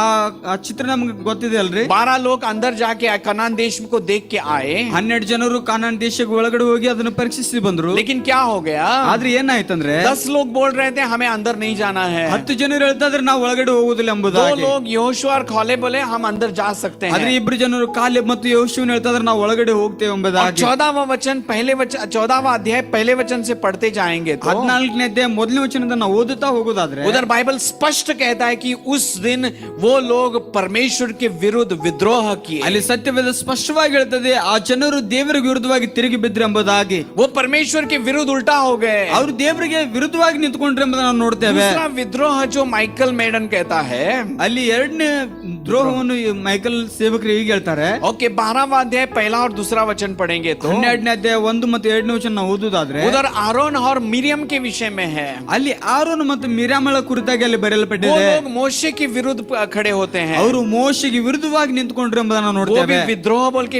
बोला गया है। ಅಲ್ಲಿ ಅದು ಸಹ ದ್ರೋಹ ಎಂಬುದಾಗಿ ನಾವು ನೋಡ್ತೇವೆ. अभी गिनती की किताब में 16वां अध्याय पढ़ेंगे तो ಅಲ್ಲಿ ಅರಣ್ಯಕಾಂಡ 16ನೇ ಅಧ್ಯಾಯ ನಾವು ನೋಡೋದಾದ್ರೆ पहले वचन से 4थे वचन तक ಅಲ್ಲಿ ಮೊದಲನೇ ವಚನದಿಂದ 4ನೇ ವಚನವರೆಗೂ ಓದುವುದಾದ್ರೆ कोरह और उसके टीम के लोग परमेश्वर के सेवक के विरुद्ध खड़े होते हैं। ಅಲ್ಲಿ ಕೋರನು ಮತ್ತು ಆತನ ತಂಡದವರೆಲ್ಲರೂ ಸಹ ದೇವರಿಗೆ ವಿರುದ್ಧವಾಗಿ ನಿಂತುಕೊಳ್ತಾರೆ ಎಂಬುದನ್ನು ನಾವು ನೋಡ್ತೇವೆ. ये विद्रोह बोल के बोला गया है। ಇವೆಲ್ಲ ಕಾರ್ಯಗಳು ದ್ರೋಹ ಎಂಬುದಾಗಿ ಬರೆಯಲ್ಪಟ್ಟಿದೆ. ओके, अभी विद्रोह जो आता है ದ್ರೋಹ ಅನ್ನೋದು ಏನಂತ ಬರ್ತದಂದ್ರೆ वो शब्द अन्य लोगों के लिए नहीं, परराष्ट्रीय लोगों के लिए नहीं लागू होता। ಆ ದ್ರೋಹ ಅನ್ನೋದು ಅನ್ಯ ಜನರಿಗೆ ಪರರಾಷ್ಟ್ರೀಯರಿಗೆ ಅದು ಲಾಗು ಆಗುದಿಲ್ರಿ. इजरायली लोगों को और विश्वासी लोगों को होता है। ಅದು ವಿಶ್ವಾಸಿಗಳಿಗೆ ಮತ್ತು ಇಸ್ರಾಯೇಲರಿಗೆ ಅದು ಲಾಗು ಆಗುವಂತದ್ದಾಗಿದೆ. पुराने नियम में ಹಳೆ ಒಡಂಬಡಿಕೆಯಲ್ಲಿ परमेश्वर ने इजरायली लोगों को ದೇವರು ಇಸ್ರಾಯೇಲ್ ಜನರಿಗಾಗಿ इस पूरे संसार से उनको चुन के ले लिया, ಪೂರ್ಣ ಈ ಲೋಕದಿಂದ ಅವರನ್ನು ಆರಿಸಿಕೊಂಡಿದ್ದಾರೆ, उनको अपना बना दिया। ಅವರನ್ನು ಸ್ವಂತವಾಗಿ ಮಾಡ್ಕೊಂಡಿದ್ದಾರೆ, ओके, उनको पवित्र राष्ट्र बना दिया, ಅವರನ್ನು ಪವಿತ್ರ ಜನಾಂಗವಾಗಿ ಮಾಡಿದ್ದಾರೆ, अपने लोग बना दिया। ತನ್ನ ಸ್ವಂತ ಜನಾಂಗವಾಗಿ अगर मैं ಮಾಡ್ಕೊಂಡಿದ್ದಾರೆ. कुछ करूंगा तो इनके द्वारा करूंगा, ನಾನು ಏನಾದ್ರೂ ಮಾಡೋದಾದ್ರೆ ಇವ್ರ ಮೂಲಕವಾಗಿ ನಾನು ये ಮಾಡ್ತೇನೆ, मेरे लोग हैं। ಇವ್ರು ನನ್ನ ಜನರಾಗಿದ್ದಾರೆ. सब संसार के लोगों में से ಈ ಸರ್ವ ಲೋಕದ ಜನರಲ್ಲಿ इन लोगों को मैं करीब ले रहा हूँ। ಇವರನ್ನು ನಾನು ಸಮೀಪಕ್ಕೆ ನಾನು ತೆಗೆದುಕೊಳ್ತೇನೆ. लेकिन क्या हो रहा है, ಆದ್ರೆ ಏನಾಗ್ತದೆ ಅಂದ್ರೆ ये लोग मेरे उल्टा गिर रहे हैं, ಈ ಜನರು ನನಗೆ ತಿರುಗಿ ಬೀಳ್ತಾ ಇದ್ದಾರೆ. इसको बोलते हैं विद्रोह. ಇದಕ್ಕೆ ಹೇಳ್ತದೆ ದ್ರೋಹ ಎಂಬುದಾಗಿ. नए नियम में ಹೊಸ ಒಡಂಬಡಿಕೆಯಲ್ಲಿ परमेश्वर ये परराष्ट्रीय लोगों के विषय में नहीं बोल रहा, ದೇವರು ಪರರಾಷ್ಟ್ರೀಯ ಕುರಿತಾಗಿ ದೇವ್ರು ಹೇಳ್ತಾ ಇಲ್ರಿ, विश्वासी लोगों के विषय में होता है. ವಿಶ್ವಾಸಿಗಳ ಕುರಿತಾಗಿ ದೇವ್ರು ಹೇಳ್ತಾ ಇದ್ದಾರೆ. रिबेलियन विद्रोह विश्वासी लोगों को लागू होता है. ತಿರುಗಿ ಬೀಳುವಂತದ್ದು, ದ್ರೋಹ ಮಾಡುವಂತದ್ದು ಅದು ವಿಶ್ವಾಸಿಗಳಿಗೆ ಅದು ಲಾಗು ಹೋಗುವಂತದ್ದಾಗಿದೆ. जो अविश्वासी लोग हैं उनको तो समझ नहीं है, ಅವಿಶ್ವಾಸಿಗಳ ಜನರಿಗೆ ಅವ್ರಿಗೆ ತಿಳುವಳಿಕೆ ಇಲ್ರಿ, वो इग्नोरेंट है, उनको मालूम नहीं वो क्या कर रहे हैं. ಅವ್ರಿಗೆ ತಿಳುವಳಿಕೆ ಇಲ್ಲ, ಅವ್ರು ಏನ್ ಮಾಡ್ತಿದಾರೆ ಅವ್ರಿಗೆ ಗೊತ್ತಿಲ್ರಿ. लेकिन विश्वासी लोग, ಆದ್ರೆ ವಿಶ್ವಾಸಿ ಜನರು कभी कभी हम परमेश्वर के विरुद्ध उल्टा खड़े होते हैं. ಕೆಲವೊಂದ್ ಸಾರಿ ನಾವು ದೇವರಿಗೆ ವಿರುದ್ಧವಾಗಿ ನಿಂತುಕೊಳ್ತೇವೆ. Hallelujah, hallelujah, hallelujah, hallelujah. उसको कहते हैं विद्रोह. ಇದಕ್ಕೆ ಹೇಳ್ತದೆ ದ್ರೋಹ सब ಎಂಬುದಾಗಿ. मिलके आवाज उठा के कहेंगे, कहें विद्रोह. ಎಲ್ಲರೂ ಸೇರಿ ಹೇಳೋಣ, ದ್ರೋಹ ಎಂಬುದಾಗಿ. ದ್ರೋಹ, ದ್ರೋಹ, ध्रुव ಹೇಳ್ಬೇಡ್ರಿ. ಧ್ರುವ ಹೇಳ್ಬೇಡ್ರಿ. ओके, मेरी पत्नी उधर करेक्ट कर रही थी, ध्रुव ಅಲ್ಲ विद्रोह. ನಾನು ಹೆಂಡತಿಯವರು ಅಲ್ಲಿ ಕರೆಕ್ಟ್ ಮಾಡ್ತಾ ಇದ್ರು, ಅದು ಧ್ರುವ ಅಲ್ಲ ವಿದ್ರೋಹ ಅಂತ. क्योंकि मेरा हिंदी कन्नड़ा मराठी फॉरेन है. ನನ್ನ ಹಿಂದಿ ಮರಾಠಿ ಕನ್ನಡ ಅದು ಎಲ್ಲ ಫಾರಿನ್ ಆಗಿದೆ. आप श्रेष्ठ है कि मेरे हिंदी को कन्नड़ा को आप समझ पाते हैं. ನೀವು ಶ್ರೇಷ್ಠರಾಗಿದ್ರೆ ನನ್ನ ಹಿಂದೆ ನೀವು ತಿಳಿದುಕೊಳ್ತಾ ಇದ್ದೀರಿ. ओके, सब मिलके ये शब्द और एक बार कहेंगे संदीप पास्टर के पीछे. ಎಲ್ಲರೂ ಸೇರಿ ಕೂಡಿ ನಾನು ಹೇಳಿದಾಗೆ ಹೇಳೋಣ, ವಿದ್ರೋಹ. और एक बार ವಿದ್ರೋಹ, और एक बार. ವಿದ್ರೋಹ, आवाज नहीं आ रहा. 1 2 3. ವಿದ್ರೋಹ, और एक बार. ವಿದ್ರೋಹ, और एक बार. ವಿದ್ರೋಹ. ओके, सो विद्रोह के विषय में आपको चित्र मिला होगा. ವಿದ್ರೋಹ ಕುರಿತಾಗಿ ನಿಮ್ಗೆ ಒಂದು ಚಿತ್ರ ತಿಳಿದು ಬಂದಿದೆ ಎಂಬುದನ್ನು ನಾನು ನಂಬುತ್ತೇನೆ. ओके, 5वें वचन से 9वें वचन तक 5ನೇ ವಚನದಿಂದ 9ನೇ ವಚನವರೆಗೆ ನಾವು ನೋಡೋದಾದ್ರೆ ये विद्रोह की शिक्षा उधर परमेश्वर बता रहा है. ಅಲ್ಲಿ ವಿದ್ರೋಹ ಮಾಡುವವರಿಗೆ ಶಿಕ್ಷೆ ಏನೆಂಬುದಾಗಿ ಅಲ್ಲಿ ದೇವರು ಹೇಳ್ತಾ ಇದ್ದಾನೆ. 5वां वचन पढ़िए कोई तो. 5ನೇ ವಚನ ನಾವು ಓದಿಕೊಳ್ಳೋಣ. ಏಕೆ ದ್ರೋಹವನ್ನು ಹೆಚ್ಚಿಸಿ ಹೆಚ್ಚಿಸಿ ಪೆಟ್ಟಿಗೆ ಗುರಿಯಾಗುತ್ತೀರಿ? ತಲೆಯಲ್ಲೆಲ್ಲ ರೋಗ. साको साको साको मराठी मध्ये वाचा. तुम्ही अधिक अधिक फितूर मार का खाता राहता? तेवढंच आहे. आणि एक प्रश्न आहे ना तिकडं. हर एक मस्तक व्यथित झाले आहे, हर एक हृदय बस बस बस. उधर प्रश्न, परमेश्वर प्रश्न पूछ रहा है. ಅಲ್ಲಿ ದೇವರು ಒಂದು ಪ್ರಶ್ನೆ ಕೇಳ್ತಾ ಇದ್ದಾರೆ. बार बार आप विद्रोह होके मार क्यों खा रहे हैं? ಏಕೆ ನೀವು ತಿರುಗಿ ತಿರುಗಿ ದ್ರೋಹ ಮಾಡಿ ಪೆಟ್ಟು ತಿಂತಾ ಇದ್ರಿ ಎಂಬುದಾಗಿ ದೇವರು इसका ಹೇಳ್ತಾ मतलब ಇದ್ದಾರೆ. ये है, ಇದರ ಅರ್ಥ ಇದಾಗಿದೆ, परमेश्वर कह रहा है, ದೇವರು ಹೀಗೆ ಹೇಳ್ತಾ ಇದ್ದಾನೆ, मार खाने के लिए मैंने आपको बुलाया नहीं है. ಪೆಟ್ಟುಗಳನ್ನು ತಿನ್ನುವುದಕ್ಕಾಗಿ ನಾನು ನಿಮ್ಮನ್ನು ಕರೆದಿಲ್ಲ. मेरा प्लान और मेरा उद्देश्य आपके विषय में शिक्षा लेना नहीं है. ನನ್ನ ಉದ್ದೇಶ. ಯೋಚನೆ ಮತ್ತು ನನ್ನ ತೀರ್ಮಾನ ನಿಮ್ಮ ಕುರಿತಾಗಿ ಶಿಕ್ಷೆ ಕೊಡುವಂತದಲ್ಲ. आपको शिक्षा देना, आपको मार खिलाना, वो मेरा उद्देश्य नहीं ನಿಮಗೆ है. ಶಿಕ್ಷೆ ಕೊಡಬೇಕು, ನಿಮ್ಮನ್ನು ಬಡಿಬೇಕು, ನಿಮಗೆ ತೊಂದರೆ ಪಡಿಸಬೇಕೆಂಬುದು ನನ್ನ ಉದ್ದೇಶ ಅಲ್ಲ. क्यों बार बार विद्रोह होके शिक्षा के पात्र हो रहे ಯಾಕೆ हैं? ತಿರುಗಿ ತಿರುಗಿ ದ್ರೋಹ ಮಾಡಿ ನನ್ನ ಶಿಕ್ಷೆಗೆ ಪಾತ್ರ मेरा ಆಗ್ತದೆ ಅಂತ प्लान ದೇವರು ये ಹೇಳ್ತಾ नहीं है ಇದ್ದಾನೆ. आपके विषय में. ನನ್ನ ಯೋಚನೆ ಇದಾಗಿಲ್ಲ ಎಂಬುದಾಗಿ ದೇವರು ಹೇಳ್ತಾ ಇದ್ದಾರೆ. मेरा प्लान आपके विषय में अलग है. ನನ್ನ ಯೋಚನೆ ನಿಮ್ಮ ಕುರಿತಾಗಿ ಬೇರೆ ಆಗಿದೆ ಎಂಬುದು ದೇವರು ಹೇಳ್ತಾ ಇದ್ದಾರೆ. उदाहरण के तौर पे ಒಂದು ಉದಾಹರಣೆಯಾಗಿ ಹೇಳಲಿಕ್ಕೆ गलती ಬಯಸುತ್ತೇನೆ. करने के बाद पुलिस आके मारते हैं, डांटते हैं. ನಾವು ತಪ್ಪು ಮಾಡುವಾಗ ಪೊಲೀಸರು ಬಂದು ನಮ್ಮನ್ನು ಬಡಿತಾರೆ, ಬೇಯ್ತಾರೆ. ओके, मुझे एक बार पुलिस ने पकड़ा. ಒಂದು ಸಾರಿ ಪೊಲೀಸರು ನನ್ನ ಹಿಡಿದ್ರು. ಎಲ್ಲೈತ್ ಹೆಲ್ಮೆಟ್ बोल के पूछा. ಎಲ್ಲೈತಿ ನಿನ್ನ ಹೆಲ್ಮೆಟ್ ಎಂಬುದನ್ನು ನಾನು ಕೇಳಿದ್ರು. मर्त बंदेन्री बोल के मैंने बोला. ಮರ್ತು ಬಂದಿದ್ದೀನಿ ಎಂಬುದನ್ನು ನಾನು ಹೇಳಿದೆ. मैं भूलने के लिए 200 फाइन बोल के मैं उसने चलन फाड़ दिया. ನೀನು ಮರ್ತು ಹೋಗಿದ್ದಕ್ಕಾಗಿ ನಿನಗೆ 200 ರೂಪಾಯಿ ದಂಡ ಎಂಬುದಾಗಿ ಅವರು ಚೀಟಿನ ಬರೆದ್ರು. मैं नम्रता से भर के आया. ನಾನು ನಮ್ರತೆಯಿಂದ ಅದನ್ನು ತುಂಬಿ ಬಂದೆ. लेकिन मुझे बहुत पसंद आ गया जिस तरह उन्होंने मेरे साथ वर्तन किया. ಆದ್ರೆ ನನಗೆ ಬಹಳಷ್ಟು ಇಷ್ಟವಾಯಿತು ಅವರು ನನ್ನೊಂದಿಗೆ ಹೇಗೆ ಅವರು ವ್ಯವಹರಿಸಿದ್ರು ಎಂಬುದಾಗಿ. उनके पास से कृपा मिलने के लिए गुड मॉर्निंग सर मैंने बोला. ಅವರಿಂದ ಅವ್ರ ದಯವನ್ನು ಹೊಂದೋದಕ್ಕಾಗಿ ಗುಡ್ ಮಾರ್ನಿಂಗ್ ಸರ್ ಎಂಬುದನ್ನು ನಾನು ಹೇಳಿದೆ. उन्होंने भी बोला गुड मॉर्निंग. ಅವರು ಸಹ ಹೇಳಿದ್ರು ಗುಡ್ ಮಾರ್ನಿಂಗ್. ओके, उन्होंने भी मुझे ग्रीटिंग किया. ಅವರು ಸಹ ನನ್ನ ಕರೆದ್ರು. ओके, लेकिन straight to the point, helmet कहाँ है? ಆದ್ರೆ ನೇರವಾಗಿ ಅವರು ನನ್ನ ಕೇಳಿದ್ರು ಹೆಲ್ಮೆಟ್ ಎಲ್ಲಿದೆ ಎಂಬುದಾಗಿ. ओके, हेलमेट मैं भूल गया हूँ. ಹೆಲ್ಮೆಟ್ ನಾನು ಮರೆತು ಬಂದಿದ್ದೇನೆ. ओके, यही चित्र में सोचिए.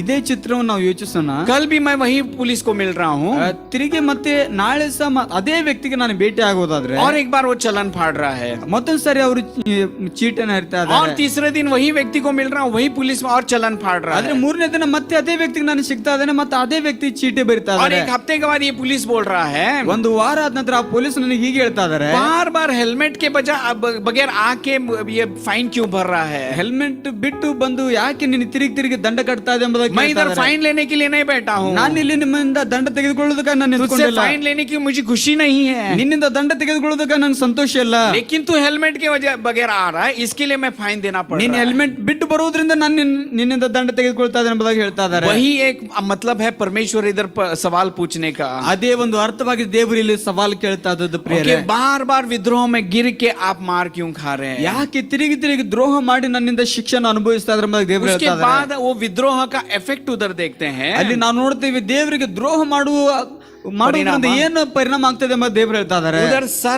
उधर पढ़िए 5वां वचन। ನಾವು 5ನೇ ವಚನ ಓದ್ಕೊಳ್ಳೋಣ. ಏಕೆ ಓದ್ರಿ, ಹಂಗ ಓದ್ರಿ. ಏಕೆ ದ್ರೋಹವನ್ನು ಹೆಚ್ಚಿಸಿ ಪೆಟ್ಟಿಗೆ ಗುರಿಯಾಗುತ್ತೀರಿ? ಹಾ, ತಲೆಯೆಲ್ಲ ರೋಗ. ತಲೆ ಎಲ್ಲ ರೋಗ. ಎಲ್ಲರೂ ಹೇಳ್ರಿ, ಎಲ್ಲರೂ ಸೇರಿ ಹೇಳಿರಿ, ತಲೆ ಎಲ್ಲ ರೋಗ. ಓಕೆ, और एक बार, ತಲೆ ಎಲ್ಲ ರೋಗ. और एक बार, ಮತ್ತೊಂದು ಸಾರಿ. Okay, next. ಹೃದಯವೆಲ್ಲ ದುರ್ಬಲ. ಅಂಗಾಲಿನಿಂದ ಮತ್ತೊಂದು ಸಾರಿ ಹೃದಯವೆಲ್ಲ ದುರ್ಬಲ. ಹೃದಯವೆಲ್ಲ ದುರ್ಬಲ. और एक बार, ಹೃದಯವೆಲ್ಲ ದುರ್ಬಲ. इधर सर के विषय में, दिल के विषय में कहा गया है। ಇಲ್ಲಿ ದೇವರು ತಲೆಯ ಕುರಿತಾಗಿ ಮತ್ತು ಹೃದಯದ ಕುರಿತಾಗಿ ಮಾತನಾಡ್ತಾ विद्रोह ಇದ್ದಾರೆ. करने की वजह से ವಿದ್ರೋಹ ಮಾಡುವುದರಿಂದ ओके हमारे विचार ही बदल गए हैं। ನಮ್ಮ ವಿಚಾರಗಳು ಬದಲಾಗ್ತಾ ಇದಾವೆ. हमारे इस ब्रेन में, इस कंप्यूटर में वायरस भर गया है। ಈ ನಮ್ಮ ಮೆದುಳಿನಲ್ಲಿ ವೈರಸ್ ತುಂಬಿಕೊಂಡಿದೆ. ओके, इस दिल में वायरस बन गया है। ಈ ಹೃದಯದಲ್ಲಿ ವೈರಸ್ ತುಂಬಿಕೊಂಡಿದೆ. और उधर छठा वचन पढ़ते जाएंगे तो ಅಲ್ಲಿ 6ನೇ ವಚನ ನಾವು ಓದುತ್ತಾ ಹೋಗುದಾದ್ರೆ परमेश्वर कह रहा है, ಅಲ್ಲಿ ದೇವರು ಹೀಗೆ ಹೇಳ್ತಾ ಇದ್ದಾನೆ, सर से लेके पांव तक, ಅಂಗಾಲಿಂದ ನಡು ನೆತ್ತಿನವರೆಗೂ सब जगह इंजरीज है, ಅಲ್ಲೆಲ್ಲವೂ ಗಾಯವಾಗಿದೆ ಎಂಬ ದೇವರು ಹೇಳ್ತಾ ಇದ್ದಾನೆ. सब इंजर्ड हो गया है। ಅಲ್ಲಿ ಗಾಯಗಳಾಗಿದೆ ಎಂಬ ದೇವರು ಹೇಳ್ತಾ ಇದ್ದಾನೆ. बेलगाम से मैं और मेरी पत्नी 2 व्हीलर के ऊपर इधर आते हैं। ನಾನು ಮತ್ತು ನನ್ನ ಪತ್ನಿಯವರು ಬೆಲ್ಗಂನಿಂದ ನಾನು ಪ್ರಯಾಣಿಸಿ ಬರುವಾಗ बहुत फास्ट गाड़ी चलते रहते हैं। ಬಹಳಷ್ಟು ಸ್ಪೀಡ್ ಆಗಿ ಗಾಡಿ ಬರ್ತಾ ಇರ್ತದೆ. बार बार कोई ना कोई ट्रक या फिर कार का एक्सीडेंट मैं देखता हूँ। ತಿರುಗಿ ಯಾವ್ದಾದ್ರು ಕಾರ್ ಅಥವಾ ಟ್ರಕ್ ನ ಆಕ್ಸಿಡೆಂಟ್ ನಾನು ನೋಡ್ತೇನೆ. ये एक्सीडेंट होने के बाद, ये टक्कर खाने के बाद उसका शेप ही चेंज हो जाता है। ಅಲ್ಲಿ ನಾವು ನೋಡ್ತೇವೆ ಆಕ್ಸಿಡೆಂಟ್ ಆಗುವ ಕಾರಣವಾಗಿ ಆ ವಸ್ತುನ ಶೇಪೇ ಬದಲಾಗ್ತದೆ. एक सुंदर कार बेसुंदर हो जाती है। ಅಲ್ಲಿ ಸುಂದರವಾಗಿರುವಂತ ಕಾರ್ ಅದು ಬೇಸುಂದರ ಆಗಿಬಿಡ್ತದೆ. सर से लेके पांव तक, ಅಲ್ಲಿ ದೇವರ ವಚನ ಹೇಳ್ತದೆ, ಅಂಗಾಲಿಂದ ನಡು ನೆತ್ತಿವರೆಗೂ पूरा इंजरीज भरा गया है। ಎಲ್ಲವೂ ಗಾಯಗಳಿಂದ ತುಂಬಲ್ಪಟ್ಟಿದೆ ಎಂಬ ದೇವರು इसका ಹೇಳ್ತಾ कारण ಇದ್ದಾನೆ. है विद्रोह। ಇದರ ಕಾರಣವಾಗಿದೆ ವಿದ್ರೋಹ. ओके, सर खराब हो गया है, ನಮ್ಮ ತಲೆ ಕೆಟ್ಟೋಗಿದೆ, ओके, और दिल खराब हो गया ನಮ್ಮ है। ಹೃದಯ ಕೆಟ್ಟೋಗಿದೆ. सर से लेके पांव तक पूरा घाव में भरा गया ನಮ್ಮ है। ತಲೆಯಿಂದ ಅಂಗಾಲಿನವರೆಗೂ ಎಲ್ಲವೂ ಗಾಯಗಳಿಂದ ತುಂಬಲ್ಪಟ್ಟಿದೆ. उसके बाद 7वां वचन परमेश्वर कहता है, ಅಲ್ಲಿ ದೇವರ ವಚನ 7ನೇ ವಚನ ಹೀಗೆ ಹೇಳ್ತದೆ, ओके, आपके जो ऑफरिंग्स है वो सब जलाए गए हैं। ಅಲ್ಲಿ ನಿಮ್ಮ ಕಾಣಿಕೆಗಳು ಎಲ್ಲವೂ ಸುಡಲ್ಪಟ್ಟಿದೆ ಎಂಬ ನಾವು ನೋಡ್ತೇವೆ. 8वां वचन कहता है, ಅಲ್ಲಿ 8ನೇ ವಚನ ಹೀಗೆ आपका ಹೇಳ್ತದೆ, जो शहर है ನಿಮ್ಮ ದೇಶವಾಗಿದೆ वो सब दुष्टता से भर गया ಆ है। ದೇಶವು ದುಷ್ಟತ್ವದಿಂದ ತುಂಬಲ್ಪಟ್ಟಿದೆ ಎಂಬುದಾಗಿ ಹೇಳ್ತಾ ಇದೆ. जो लोग बचे हुए हैं ಯಾರು ಉಳ್ಕೊಂಡಿದ್ದಾರೋ वो परमेश्वर की कृपा से बच गए हैं। ಅವರು ದೇವರ ಕೃಪೆಯಿಂದ ಉಳ್ಕೊಂಡಿದ್ದಾರೆ 9वां ಎಂಬುದಾಗಿ वचन कहता है, ಅಲ್ಲಿ 9ನೇ ವಚನ ಹೀಗೆ ಹೇಳ್ತದೆ, परमेश्वर अपनी दया से थोड़े लोगों को बचाया, ದೇವರು ತನ್ನ ದಯೆಯಿಂದ ಕೆಲವೊಂದು ಜನರನ್ನು ಉಳಿಸಿದ್ದಾನೆ ಎಂಬುದಾಗಿ नहीं तो ನಾವು हम सब ನೋಡ್ತೇವೆ. लोग सोदोम और गोमोरा के जैसा हो ಇಲ್ಲ जाते ಅಂದ್ರೆ ನಾವು ಸೊದೋಮ ಗೊಮೋರ ಪಟ್ಟಣಕ್ಕೆ ಸಮವಾಗ್ತಿದ್ದೇವೆ ಎಂಬುದಾಗಿ ದೇವರು थे। ವಚನ तो ये ಹೇಳ್ತದೆ. शिक्षा है विद्रोह की। ಇದು ಶಿಕ್ಷೆ, ಅದು ವಿದ್ರೋಹದ ಕುರಿತಾಗಿ ನಾವು ನೋಡ್ತೇವೆ. उसके बाद चौथा पॉइंट मैं बताना चाहता हूँ, ಅಲ್ಲಿ 4ನೇ ವಿಷಯ ನಾನು ಹೇಳಲಿಕ್ಕೆ जब ಬಯಸುತ್ತೇನೆಂದ್ರೆ, विद्रोह से हम परमेश्वर के उपस्थिति में आते हैं, ಯಾವಾಗ ನಾವು ದ್ರೋಹಿಗಳಾಗಿ ದೇವರ ಉಪಸ್ಥಿತಿಯಲ್ಲಿ ನಾವು ಬರ್ತೇವೋ, परमेश्वर हमारे आराधना को, प्रार्थना को नहीं स्वीकार करता। ದೇವರು ನಮ್ಮ ಪ್ರಾರ್ಥನೆ ಮತ್ತು ಆರಾಧನೆಯನ್ನು ಸ್ವೀಕರಿಸದಲ್ಲ ಪ್ರಿಯರೇ. ओके, 10वां वचन से 15वां वचन तक पढ़ेंगे तो ಅಲ್ಲಿ 10ನೇ ವಚನದಿಂದ 15ನೇ ವಚನಕ್ಕೆ ನಾವು ಓದುದಾದ್ರೆ, ओके, उधर सोदोम और गोमोरा का विषय में बताया गया है। ಅಲ್ಲಿ ಸೋದೋಮ್ ಗೊಮೋರ ಶಿಕ್ಷೆಯ ಕುರಿತಾಗಿ ನಾವು ನೋಡ್ತೇವೆ. सोदोम गोमोरा शहर कैसा था? ಸೋದೋಮ್ ಗೊಮೋರ ಪಟ್ಟಣ ಹೇಗಿತ್ರಿ? सोदोम गोमोरा ये शब्द आने के बाद क्या आता है हमारे दिमाग में? ಸೋದೋಮ್ ಗೊಮೋರ ಎಂಬ ಶಬ್ದ ಬರುವಾಗ ನಮ್ಮ ಮನಸ್ಸಿನಲ್ಲಿ ಏನು ಚಿತ್ರ ಬರ್ತದೆ? ಹೇಳ್ರಿ, ಏನು ಬರ್ತದೆ ಹೇಳ್ರಿ? अमेरिका आता है, मुंबई को तो मुंबई के जैसा परमेश्वर ने बढ़ा दिया उसको, ऐसा आता है। ಅದು ಮುಂಬೈ ಹಾಗೆ ದೊಡ್ಡ ಪಟ್ಟಣ ಎಂಬುದು ಬರ್ತದೇನ್ರಿ? सोदोम और गोमोरा में कितने बड़े बड़े टावर्स थे, ऐसा आता है। ಸೋದೋಮ್ ಗೊಮೋರ ಪಟ್ಟಣದಲ್ಲಿ ಎಷ್ಟು ದೊಡ್ಡ ದೊಡ್ಡ ಟವರ್ಗಳು ಎಂಬುದು ಬರ್ತದೆ. वर्ल्ड ट्रेड सेंटर उस दिनों में उधर था, ऐसा आता है। ವರ್ಲ್ಡ್ ಟ್ರೇಡ್ ಸೆಂಟರ್ ಎಂಬುದಾಗ ಅಲ್ಲಿ ಎಂಬುದನ್ನ ಬರ್ತದೇನ್ರಿ? बेस्ट टूरिस्ट स्पॉट गोवा के जैसा, ऐसा आता है क्या?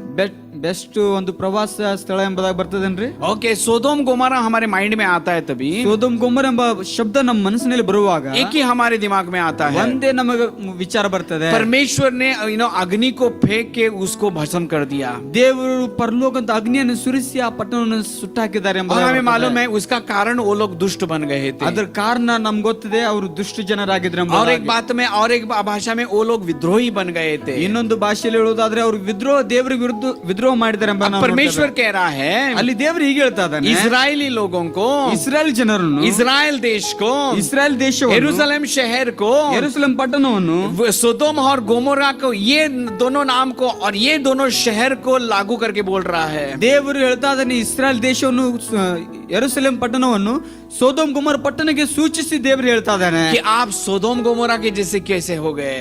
ನೀವು ಸೋದೋಮ್ ಗೊಮೋರ ಪಟ್ಟಣದ ಹಾಗೆ ಆಗಿದ್ರಿ ಎಂಬುದಾಗಿ ದೇವರು ಹೇಳ್ತಾ अगर ಇದ್ದಾನೆ. परमेश्वर की कृपा नहीं होती तो आप सब लोग सोदोम गोमोरा के जैसे भस्म हो जाते थे। ದೇವರ ಕೃಪೆ ನಿಮ್ಮ ಮೇಲೆ ಇಲ್ಲದೆ ಇರುವುದಾಗಿದ್ರೆ ನೀವೆಲ್ಲರೂ ಸುಟ್ಟು ಹೋಗ್ತಿದ್ರಿ ಎಂಬುದಾಗಿ ದೇವರು एक ಹೇಳ್ತಾ मरे ಇದ್ದಾನೆ. हुए देश के जैसा बन जाते ಒಂದು थे, ಸತ್ತು ಹೋಗಿರೋ ಪಟ್ಟಣ ದೇಶದ ಹಾಗೆ ಆಗ್ತಿದ್ರೆ एक ಎಂಬುದಾಗಿ मरे ದೇವರು हुए ಹೇಳ್ತಾ ಇದ್ದಾನೆ. प्रजा के जैसा बन जाते ಒಂದು थे। ಸತ್ತು ಹೋಗಿರೋ ಪ್ರಜೆಯಾಗಿ ನೀನು ಆಗ್ತಿದ್ದೆ ಎಂಬುದಾಗಿ ದೇವರು ಹೇಳ್ತಾ उसके ಇದ್ದಾನೆ. बाद 11वें वचन से, ಅಲ್ಲಿ 11ನೇ ವಚನದಿಂದ ನಾವು ನೋಡ್ತೇವೆ. 11वां वचन कोई तो पढ़िए। 11ನೇ ವಚನ ನಾವು ಓದ್ಕೊಳ್ಳೋಣ. ದೇಶವನ್ನು ಕೇಳಿರಿ, ಯೆಹೋವನು ಹೀಗೆನ್ನುತ್ತಾನೆ, ಲೆಕ್ಕವಿಲ್ಲದ ನಿಮ್ಮ ಯಜ್ಞಗಳು ನನಗೇಕೆ? ಟಗರುಗಳ ಸರ್ವಾಂಗ ಹೋಮ, ಪುಷ್ಟ ಪಶುಗಳ ಕೊಬ್ಬು, ಇದೆಲ್ಲ ನನಗೆ ಸಾಕಾಯಿತು. ಹೋರಿ ಕುರಿ ಹೋತಗಳ ರಕ್ತಕ್ಕೆ ನಾನು ಒಲಿಯೇನು. ನನ್ನ ಸನ್ನಿಧಿಯಲ್ಲಿ ಕಾಣಿಸಿಕೊಳ್ಳಬೇಕೆಂದು ನೀವು ಬರುತ್ತೀರಲ್ಲ. ನನ್ನ ಪ್ರಕಾರಗಳನ್ನು ತುಳಿಯಲು ಯಾರು ನಿಮ್ಮನ್ನು ಕೇಳಿಕೊಂಡರು. ओके, 15वां वचन, अभी डायरेक्ट 15वां वचन। 15ನೇ ವಚನ ನಾವು ಓದ್ಕೊಳ್ಳೋಣ. ನೀವು ನನ್ನ ಕಡೆಗೆ ಕೈ ಎತ್ತುವಾಗ ನಿಮ್ಮನ್ನು ನೋಡದಂತೆ ನನ್ನ ಕಣ್ಣುಗಳನ್ನು ಮರೆ ಮಾಡಿಕೊಳ್ಳುವೆನು. ओके, अभी 11वें वचन से 15वें वचन तक हम देखेंगे। 11ನೇ ವಚನದಿಂದ ನಾವು 15ನೇ ವಚನಕ್ಕೆ ನಾವು ನೋಡೋದಾದ್ರೆ, मैं विनंती करता हूँ हमारे भाई को और एक बार आएंगे। ನಾನು ವಿನಂತಿಸ್ಕೊಳ್ತೇನೆ ನಮ್ಮ ಸಹೋದರ ಮತ್ತೊಂದು ಸಾರಿ ಮೇಲೆ ಬರಬೇಕೆಂಬುದಾಗಿ. ओके, ये चित्र आपको समझ में आ रहा है? ಈ ಚಿತ್ರ ನಿಮ್ಗೆ ತಿಳಿದು ಬರ್ತಾ ಇದೇನ್ರಿ? ಚಿತ್ರ समझ में आ रहा है? ತಿಳಿದು ಬರ್ತಾ ಇದೆಯಾ? कि ಯಾವಾಗ ಮುಗಿತೈತೆ ಅಂತ ಕಾಯತ್ತೀರಿ, ಇನ್ನೊಂದು 20 ನಿಮಿಷ ಐತಿ, ಹೆಂಗೋ ಕೂತ್ಕೊಳ್ಳೋಣ, ಹಂಗ ಜಗೋನ್, ಅವರು ಜಗಾತಾರ, ನಾನು ಜಗೋನ್, ಹಂಗೇನ್ರಿ? Hallelujah, hallelujah. हालेलुया। परमेश्वर का वचन हमारे लिए है। ದೇವರ ವಚನ ಅದು ನಮಗಾಗಿದೆ. ये अध्याय समझ में आ रहा है आपको?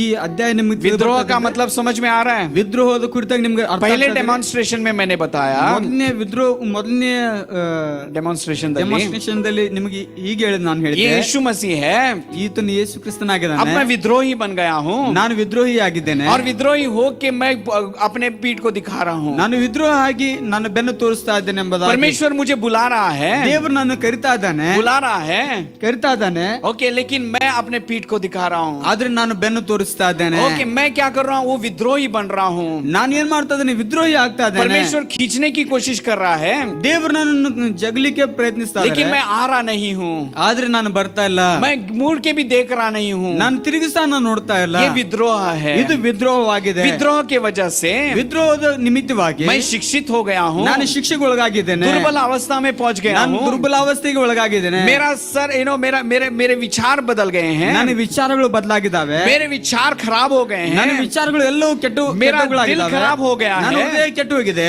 सर से पैर तक परमेश्वर ने मुझे शिक्षा दिया है, ಅಂಗಾಲಿನಿಂದ ನಡು ನೆತ್ತಿವರೆಗೂ ದೇವರು ನನಗೆ ಶಿಕ್ಷೆ ಕೊಟ್ಟಿದ್ದಾರೆ, और मेरे बदन में इंजरीज आ गए हैं। ನನ್ನ ಪೂರ್ಣ ಶರೀರದಲ್ಲಿ ಎಲ್ಲವೂ ಗಾಯಗಳಾಗಿದ್ದಾವೆ. अगर परमेश्वर की दया मुझ पर ना होती तो मैं सोदोम गोमोरा के जैसा बनता था। ದೇವರ ದಯವು ನನ್ನ ಮೇಲೆ ಇಲ್ಲದೆ ಇರೋದಾಗಿದ್ರೆ ಸೋದೋಮ್ ಗೊಮೋರ ಪಟ್ಟಣದ ಹಾಗೆ ನಾನು ಆಗ್ತಿದ್ದೆ. उसके बाद मैं आराधना को आ रहा हूँ, ಅದಾದ ನಂತರ ನಾನು ದೇವರನ್ನ ಆರಾಧಿಸೋದಕ್ಕೆ ನಾನು मैं ಬರ್ತಾ ಇದ್ದೇನೆ, प्रार्थना करने के लिए आ रहा हूँ। ನಾನು ಪ್ರಾರ್ಥಿಸೋದಕ್ಕಾಗಿ ಬರ್ತಾ ಇದ್ದೇನೆ. यीशु मसीह, ಸ್ವಾಮಿ यीशु, ಯೇಸು यीशु, ಯೇಸು यीशु, ಯೇಸು कुछ देखा आपने? ನೀವೇನಾದ್ರೂ ನೋಡ್ತಾ ಇದ್ರಿ, मैं प्रार्थना करने जा रहा हूँ, ನಾನು ಪ್ರಾರ್ಥಿಸ್ಲಿಕ್ಕೆ ಹೋಗ್ತಾ ಇದ್ದೇನೆ, मैं प्रार्थना करने जा रहा ನಾನು हूँ, ಪ್ರಾರ್ಥಿಸೋದಕ್ಕೆ ಹೋಗ್ತಾ ಇದ್ದೇನೆ, मैं प्रार्थना करने के लिए प्रार्थना करते वक्त यीशु मुंह घुमा रहा है। ನಾನು ಪ್ರಾರ್ಥಿಸೋದಕ್ಕೆ ಹೋಗುವಾಗ ಯೇಸು ಕ್ರಿಸ್ತನ ತಿರುಗಿಕೊಳ್ತಾ ಇದ್ದಾರೆ. चलिए अभी यीशु सुन रहा नहीं है, ಯೇಸು ಕ್ರಿಸ್ತನಿಗೆ ಕೇಳ್ತಾ ಇಲ್ಲ. अभी मैं घुटनों पे आके जरूर वो सुनेगा। ಈಗ ನಾನು ಮೊಣಕಾಲಿನಲ್ಲಿ ಬಂದು ನಾನು ಪ್ರಾರ್ಥನೆ ಈಗ ಖಂಡಿತವಾಗಿ ಕೇಳ್ತಾರೆ. घुटनों का प्रेयर बहुत पावरफुल होता है ना, ಮೊಣಕಾಲಿನ ಪ್ರಾರ್ಥನೆ ಬಹಳ ಶಕ್ತಿಯುತವಾಗಿರ್ತದಲ್ರಿ, है ना? ಹೌದಲ್ರಿ? अभी ताली मत बजाइए, अभी है ಈಗ ಚಪ್ಪಾಳೆ ತಟ್ಟಬೇಡ್ರಿ, ಇನ್ನೂ ಸ್ವಲ್ಪ ಇದೆ. ओके, मैं घुटनों पे आके प्रेयर कर रहा हूँ। ನಾನು ಮೊಣಕಾಲಿನಲ್ಲಿ ಬಂದು ಪ್ರಾರ್ಥಿಸ್ತಾ यीशु ಇದ್ದೇನೆ. मेरी प्रार्थना को सुन। ಯೇಸು ನನ್ನ ಪ್ರಾರ್ಥನೆ ಕೇಳು. ओके, लेकिन यीशु सुन रहा नहीं है। ಆದ್ರೆ ಯೇಸು ಕ್ರಿಸ್ತನ ಕೇಳ್ತಾ ಇಲ್ಲ. यीशु को मैं बहुत रिक्वेस्ट कर रहा हूँ, ಯೇಸು ಕ್ರಿಸ್ತನಿಗೆ ಬಹಳಷ್ಟು ನಾನು प्लीज ವಿನಂತಿಸ್ಕೊಳ್ತಾ मेरी ಇದ್ದೇನೆ, प्रार्थना को सुनो। ದಯವಿಟ್ಟು ನನ್ನ ಪ್ರಾರ್ಥನೆ ಕೇಳ್ರಿ. अभी मैं क्या करता हूँ, ಆದ್ರೆ ನಾನು ಈಗೇನ್ ಮಾಡ್ತೇನೆ ಅಂದ್ರೆ, सब लोग 40 में 41 दिन आप उपवास करता हूँ। ಎಲ್ಲರೂ ಸಹ 40 ದಿನ ಪ್ರಾರ್ಥನೆ, ನಾನು 41 ದಿನ ಪ್ರಾರ್ಥಿಸ್ತೇನೆ, ಉಪವಾಸ एक कदम आगे ही रहना चाहिए ना। ನಾನು ಯಾವಾಗ್ಲೂ ನಾನು ಒಂದು ಹೆಜ್ಜೆ ಮುಂದಿರ್ಬೇಕಲ್ರಿ. ओके, 41 में 42 करके छोड़। 41 ಅಲ್ಲ 42 ದಿನ ನಾನು अभी ಮಾಡ್ತೇನೆ. मैं जा रहा हूँ, ಈಗ ನಾನು ಹೋಗ್ತಾ ಇದ್ದೇನೆ. यीशु 41 दिवस उपवास के लो, ಕರ್ತನೆ ನಾನು 41 ದಿನ ಉಪವಾಸ मेरी ಮಾಡ್ತೇನೆ, प्रार्थना सुन। ನನ್ನ ಪ್ರಾರ್ಥನೆ ಕೇಳು. तो भी सुन रहा नहीं है। ಆದ್ರೂ ಸಹ ದೇವ್ರು ಕೇಳ್ತಾ ಇಲ್ಲ. Hallelujah, hallelujah, hallelujah. ओके, चलो प्रार्थना फेल हो गया, ಬನ್ರಿ, ಈ ಪ್ರಾರ್ಥನೆ ಫೇಲ್ ಆಯ್ತು. चलो गिटार लेके परमेश्वर आराधना करने जाता हूँ। ಈಗ ಗಿಟಾರ್ ತೆಗೆದುಕೊಂಡು ನಾನು ದೇವ್ರನ್ನ ಆರಾಧಿಸಲಿಕ್ಕೆ ओके, आराधना करता हूँ। यीशु तू कितना महान है, ನಾನು ಆರಾಧಿಸ್ತೀನಿ. ಯೇಸು ನೀನ್ ಎಷ್ಟು ಮಹಾನ್ तू ವ್ಯಕ್ತಿ कितना ಆಗಿದ್ದೆ, अच्छा है। ನೀನ್ ಎಷ್ಟು ಒಳ್ಳೆಯವನಾಗಿದೆ. लेकिन यीशु क्या कर रहा है, ಆದ್ರೆ ಯೇಸು ಕ್ರಿಸ್ತನ್ ಏನ್ ಮಾಡ್ತಾ परमेश्वर क्या ಇದ್ದಾನೆ, कर रहा है, ದೇವ್ರು ಏನ್ ಮಾಡ್ತಾ ಇದ್ದಾನೆ, 11वें वचन के अनुसार 11ನೇ ವಚನದ ಅನುಸಾರವಾಗಿ आपके जो यज्ञ है, मुझे बस हो गया आपके यज्ञ से, ನಿಮ್ಮ ಯಜ್ಞಗಳು ನನಗೆ ಸಾಕಾಗಿದೆ ಎಂಬ ದೇವ್ರು ಹೇಳ್ತಾ ಇದ್ದಾರೆ. उससे मैं तृप्त नहीं हूँ। ಅವುಗಳಿಂದ ನಾನು ತೃಪ್ತಿ ಆಗ್ತಾ ಇಲ್ಲ ಎಂಬ ದೇವ್ರು ಹೇಳ್ತಾ 12वां ಇದ್ದಾರೆ. वचन कहता है, 12ನೇ ವಚನ ಹೀಗೆ ಹೇಳ್ತದೆ, जब आप मेरे सामने रुकते हैं, ಯಾವಾಗ ನೀವು ನನ್ನ ಎದುರುಗಡೆ ನಿಂತ್ಕೊಳ್ತಿರೋ, ये पूरा भाग का मतलब ऐसा होता ಈ है, ಪೂರ್ಣ ಭಾಗದ ಅರ್ಥ ಹೀಗೆ ಇರ್ತದೆ, जब आप मेरे सामने रुकते हो, ಯಾವಾಗ ನೀವು ನನ್ನ ಎದುರುಗಡೆ ನಿಂತ್ಕೊಳ್ತೀರೋ, जब आराधना करने के लिए हाथ उठाते हो, ಯಾವಾಗ ಆರಾಧಿಸೋದಕ್ಕೆ ನಿಮ್ಮ ಕೈಗಳ ಮೇಲೆ मैं मेरे मुंह को घुमाता हूँ, ನಾನು ನನ್ನ ಮುಖವನ್ನು ತಿರುಗಿಸ್ತೇನೆ ಎಂಬ मैं ದೇವ್ರು तुम्हारी ಹೇಳ್ತಾ ಇದ್ದಾರೆ. प्रार्थना नहीं सुनता। ನಾನು ನಿಮ್ಮ ಪ್ರಾರ್ಥನೆ ಕೇಳುವುದಿಲ್ಲ ಎಂಬ जब ದೇವ್ರು आप ಹೇಳ್ತಾ ಇದ್ದಾರೆ. प्रार्थना करते हो, ಯಾವಾಗ ನಾವು ಪ್ರಾರ್ಥಿಸ್ತೇವೋ, मैं मेरे कान बंद कर देता हूँ। ನಾನು ನನ್ನ ಕಿವಿಗಳನ್ನು ಮುಚ್ಕೊಳ್ತೇನೆ ಎಂಬ ದೇವ್ರು मुझे ಹೇಳ್ತಾ ಇದ್ದಾನೆ. इंटरेस्ट नहीं है आपके विषय में। ನನಗೆ ಆಸಕ್ತಿ ಇಲ್ಲ ನಿಮ್ಮ ಪ್ರಾರ್ಥನೆ ಕುರಿತಾಗಿ ದೇವ್ರು ಹೇಳ್ತಾ क्यों ಇದ್ದಾನೆ. ऐसा है, ಯಾಕೆ ದೇವ್ರು ಹೀಗೆ ಹೇಳ್ತಾ व्हाट इज द ಇದ್ದಾನೆ? रीजन, ಯಾಕೆ ಇದ್ರ ಕಾರಣ ಏನು? परमेश्वर ऐसा क्यों है, ದೇವ್ರು ಯಾಕೆ ಹೀಗೆ ಮಾಡ್ತಾ ಇದ್ದಾನೆ? क्योंकि आप विद्रोही बन गए हैं। ಯಾಕೆಂದ್ರೆ ನೀವು ದ್ರೋಹಿಗಳಾಗಿದ್ದೀರಿ, आप विद्रोही बन गए हैं। ನೀವು ದ್ರೋಹಿಗಳಾಗಿ ಮಾರ್ಪಟ್ಟಿದ್ದೀರಿ. अब मैं मेरा चेहरा घुमा रहा हूँ, ನಾನು ನನ್ನ ಮುಖವನ್ನು ತಿರುಗಿಸ್ತಾ ಇದ್ದೇನೆ. उसके पहले आपने अपना चेहरा मुझसे घुमाया है। ಅದಕ್ಕಿಂತ ಮುಂಚೆ ನೀವು ನಿಮ್ಮ ಮುಖ ನನಗೆ ತಿರುಗಿಸಿದ್ರಿ ಎಂಬುದಾಗಿ ದೇವ್ರು ಹೇಳ್ತಾ ಇದ್ದಾನೆ. आपका बैक दिखा के घूम मेरे मुझसे दूर चले गए। ನೀವು ನಿಮ್ಮ ಬೆನ್ನು ತೋರಿಸಿ ನನ್ನಿಂದ ದೂರ ಹೋಗಿದ್ರೆ मैं बुला रहा था आपको, ನಾನು ಕರೀತಾ ಇದ್ದೆ ನಿಮ್ಮನ್ನು, I wanted to correct you, ನಾನು ನಿಮ್ಮನ್ನು ಸರಿಪಡಿಸಲಿಕ್ಕೆ ಬಯಸ್ತಾ ಇದ್ದೆ. मैं आपको सही मार्ग पे लेके आना ನಾನು चाहता ನಿಮ್ಮನ್ನು था। ನೀತಿ ಮಾರ್ಗದಲ್ಲಿ ನಡೆಸಬೇಕೆಂಬ ಬಯಸ್ತಾ मैं ಇದ್ದೆ. चाहता था कि आप मेरे करीब रहे, ನಾನು ಬಯಸ್ತಾ ಇದ್ದೆ ನೀವು ನನ್ನ ಹತ್ತಿರದಲ್ಲಿ लेकिन ಇರಬೇಕೆಂಬುದಾಗಿ. आप पिट दिखा के घूमते गए, ಆದ್ರೆ घूमते ನೀವು गए, ಬೆನ್ನು घूमते गए। ಆದ್ರೆ ನೀವು ಬೆನ್ನು ತೋರಿಸಿ ನನ್ನಿಂದ ದೂರ अब ಹೋದ್ರಿ. सब घाव होने के बाद ನೀವೆಲ್ಲರೂ ಸಹ ಗಾಯಪಟ್ಟ ನಂತರ एंड में सब लोग परमेश्वर को याद करते हैं। ಕೊನೆಗೆ ನಾವೆಲ್ಲರೂ ಸಹ ದೇವರನ್ನ ಜ್ಞಾಪಿಸ್ಕೊಳ್ತೇವೆ. आईसीयू में एक ही याद आता है, परमेश्वर। ಆಯುಷ್ಯದಲ್ಲಿದ್ದಾಗ ಒಂದೇ ನೆನಪು ಬರ್ತದೆ, ಅದು ದೇವರು ಎಂಬುದಾಗಿ. सब स्तोत्र ಓದಪ್ಪ ಓದ ಬರ್ತಿರುತ್ತೆ। ಎಲ್ಲರೂ ಸಹ ಸ್ತೋತ್ರ ಹೌದು ಹೌದು ಎಂಬುದಾಗಿ ನಾವು ಹೇಳ್ತೇವೆ. उसके पहले है ना ಓದ್ತೇನಂದ್ರೆ ಬಂದ್ ಮಾಡಪ್ಪ बोलते हालेलुया, हालेलुया, ಹಾಲೆಲೂಯಾ. सर से पांव तक अभी इंजरीज होने के बाद ನಡು ನೆತ್ತಿನಿಂದ ಅಂಗಾಲವರೆಗೂ ಗಾಯಗಳಾದ अब परमेश्वर के पास जा रहा हूँ, ಈಗ ನಾನು ದೇವರ ಬಳಿಗೆ ಹೋಗ್ತಾ ಇದ್ದೇನೆ. प्रार्थना करने की कोशिश कर रहा ನಾನು हूँ, ಪ್ರಾರ್ಥನೆ ಮಾಡೋದಕ್ಕೆ ಬಯಸ್ತಾ लेकिन ಇದ್ದೇನೆ. परमेश्वर अपना मुंह मुड़ रहा है। ಆದ್ರೆ ದೇವರು ತನ್ನ ಮುಖ ತಿರುಗಿಸ್ತಾ ಇದ್ದಾನೆ. आराधना करने की कोशिश कर रहा ನಾನು हूँ, ಆರಾಧಿಸೋದಕ್ಕೆ ಬಯಸ್ತಾ ಇದ್ದೇನೆ. लेकिन परमेश्वर वो स्वीकार नहीं कर रहा ಆದ್ರೆ है। ದೇವರು ಅಂಗೀಕರಿಸ್ತಾ ಇಲ್ಲ. सौरभ के लिए ताली बजाएंगे। ಸೌರ್ಬೇಕಾಗಿ ನಾವು ಚಪ್ಪಾಳೆ ತಟ್ಟೋಣ ಪ್ರಿಯರೇ. हालेलुया। इसका कारण सिर्फ विद्रोह है। ಇದರ ಮುಖ್ಯ ಕಾರಣ ವಿದ್ರೋಹವಾಗಿದೆ ಪ್ರಿಯರೇ. कल जब मैं प्रिपेयर कर रहा था, ನಾನು ನಿನ್ನೆ ದಿನ ಸಿದ್ಧನಾಗುವಾಗ मैं बोल रहा था, lord I don't want to be a rebellious person. ನಾನು ದೇವರಿಗೆ ಹೇಳ್ತಾ ಇದ್ದೆ, ದೇವರೇ ನಾನು ಎಂದಿಗೂ ನಿನಗೆ ವಿದ್ರೋಹಿಯಾಗಿ ಮಾರ್ಪಡಬಾರ್ದು. मैं विद्रोह नहीं बनना चाहता। ದೇವರೇ ನಾನು ವಿದ್ರೋಹಿ ಆಗಬಾರ್ದು ಎಂಬುದಾಗಿ ನಾನು इधर ದೇವರಿಗೆ ಪ್ರಾರ್ಥಿಸಿದೆ. आराधना स्वीकार नहीं कर रहा, बल्कि इधर जो चित्र है, ಅಲ್ಲಿ ಆರಾಧನೆ ದೇವರು ಸ್ವೀಕರಿಸ್ತಾ ಇಲ್ಲ ಎಂಬುದಾಗಿ ಅಲ್ಲಿ ಒಂದು ಚಿತ್ರ ಇದೆ. क्या हम अर्पण करते हैं? ಏನು ನಾವು ಅರ್ಪಿಸ್ತೇವೆ? हम स्तुति और आराधना अर्पण करते ನಾವು हैं, ಸ್ತುತಿ ಮತ್ತು ಆರಾಧನೆ ದೇವರಿಗೆ लेकिन ಅರ್ಪಿಸ್ತೇವೆ. समझ लो परमेश्वर कान बंद करके बैठा है। ಆದ್ರೆ ತಿಳಿದುಕೊಳ್ಳ್ರಿ ದೇವರು ತನ್ನ ಕಿವಿಗಳನ್ನು ಮುಚ್ಕೊಂಡಿದ್ದಾನೆ एक ಎಂಬುದಾಗಿ. जगह ऐसा हो गया, ಒಂದು ಸ್ಥಳದಲ್ಲಿ ಹೀಗಾಯ್ತ್ರಿ, वर्शिप चल रहा था. ಆರಾಧನೆ ನಡೀತಾ ಇತ್ತು ಪ್ರಿಯರೇ. ओके, वर्शिप लीडर का प्रॉब्लम नहीं था, ಅಲ್ಲಿ ಆರಾಧನೆ ನಾಯಕನ ತೊಂದರೆ ಇರಲಿಲ್ಲ, सिस्टम वाले का भी प्रॉब्लम नहीं था, ಅಲ್ಲಿ ಸಂಗೀತ ಸೌಂಡ್ ಸಿಸ್ಟಮ್ ವ್ಯಕ್ತಿಯ ಸಹ ತೊಂದರೆ ಇರಲಿಲ್ಲ, वो बॉक्सेस का वगैरह प्रॉब्लम था. ಅಲ್ಲಿ ಸ್ಪೀಕರ್ ನ ಸ್ವಲ್ಪ ತೊಂದರೆ ಇತ್ರಿ. सब बहुत शार्प किर्रवल के सबके आंख में कान में गूंज रहा था. ಅಲ್ಲಿ ಶಾರ್ಪ್ ಆಗಿರುವಂತ ಶಬ್ದ ಕಿರ್ರಿ ಎಂಬುದಾಗಿ ಕಿವಿಯಲ್ಲಿ ಕೇಳ್ತಾ सब ಇತ್ತು. लोग बोल रहे बंद मारो अपा, बंद मारो, ಸ್ವಲ್ಪ ಕಡಿಮೆ ಮಾಡ್ಬೇಕು ಚಿಲ್ಲಾನೆ ಎಲ್ಲರೂ ಸಹ ಹೇಳ್ತಿದ್ರು ಬಂದ್ ಮಾಡು, ಸ್ವಲ್ಪ ಕಡಿಮೆ ಮಾಡಿ ಎಂಬುದಾಗಿ ಹೇಳ್ತಿದ್ರು. क्योंकि वो शब्द सह नहीं पा रहे थे. ಆ ಶಬ್ದವು ಅವರಿಗೆ ಸಹಿಸಲಿಕ್ಕೆ ಆಗ್ತಾ ಇರ್ಲಿಲ್ಲ. समझ लीजिए हम आराधना करने आए. ಯೋಚಿಸ್ರಿ, ನಾವು ದೇವರನ್ನ ಆರಾಧಿಸಲಿಕ್ಕೆ ನಾವು ಬಂದಿದ್ದೇವೆ. आज 9 फरवरी ಇವತ್ತು 9ನೇ ಫೆಬ್ರವರಿ हम आराधना करने लग गए. ನಾವು ದೇವರನ್ನ ಆರಾಧಿಸ್ತಾ ಇದ್ದೇವೆ. अर्पण करता हूँ खुद को हाथों में तेरे. ನಾನು ಅರ್ಪಿಸ್ತೇನೆ ನಿನ್ನ ಕೈಗಳಲ್ಲಿ ಎಂಬುದಾಗಿ ನಾವು ಸ್ವಂತ ನಮ್ಮನ್ನು ನಾವು ಅರ್ಪಿಸ್ತೇನೆ ನಿನ್ನ और ಕೈಗಳಲ್ಲಿ परमेश्वर ಎಂಬುದಾಗಿ बोल रहा है, ಆದ್ರೆ ದೇವರು ಹೇಳ್ತಾ ಇದ್ದಾನೆ, प्लीज स्टॉप दिस, ऐसा मत बोलिए. ದಯವಿಟ್ಟು ನೀನು ನಿಲ್ಲಿಸು, ನೀನು ಹೀಗೆ ಹೇಳ್ಬೇಡ ಎಂಬುದಾಗಿ ದೇವರು ಹೇಳ್ತಾ ಇದ್ದಾನೆ. प्लीज बंद करो ये गाना बोल रहा है. ದಯವಿಟ್ಟು ನೀನು ಬಂದ್ ಮಾಡು ಎಂಬುದಾಗಿ ದೇವರು ಹೇಳ್ತಾ ಇದ್ದಾನೆ. क्योंकि इसका कारण था विद्रोह.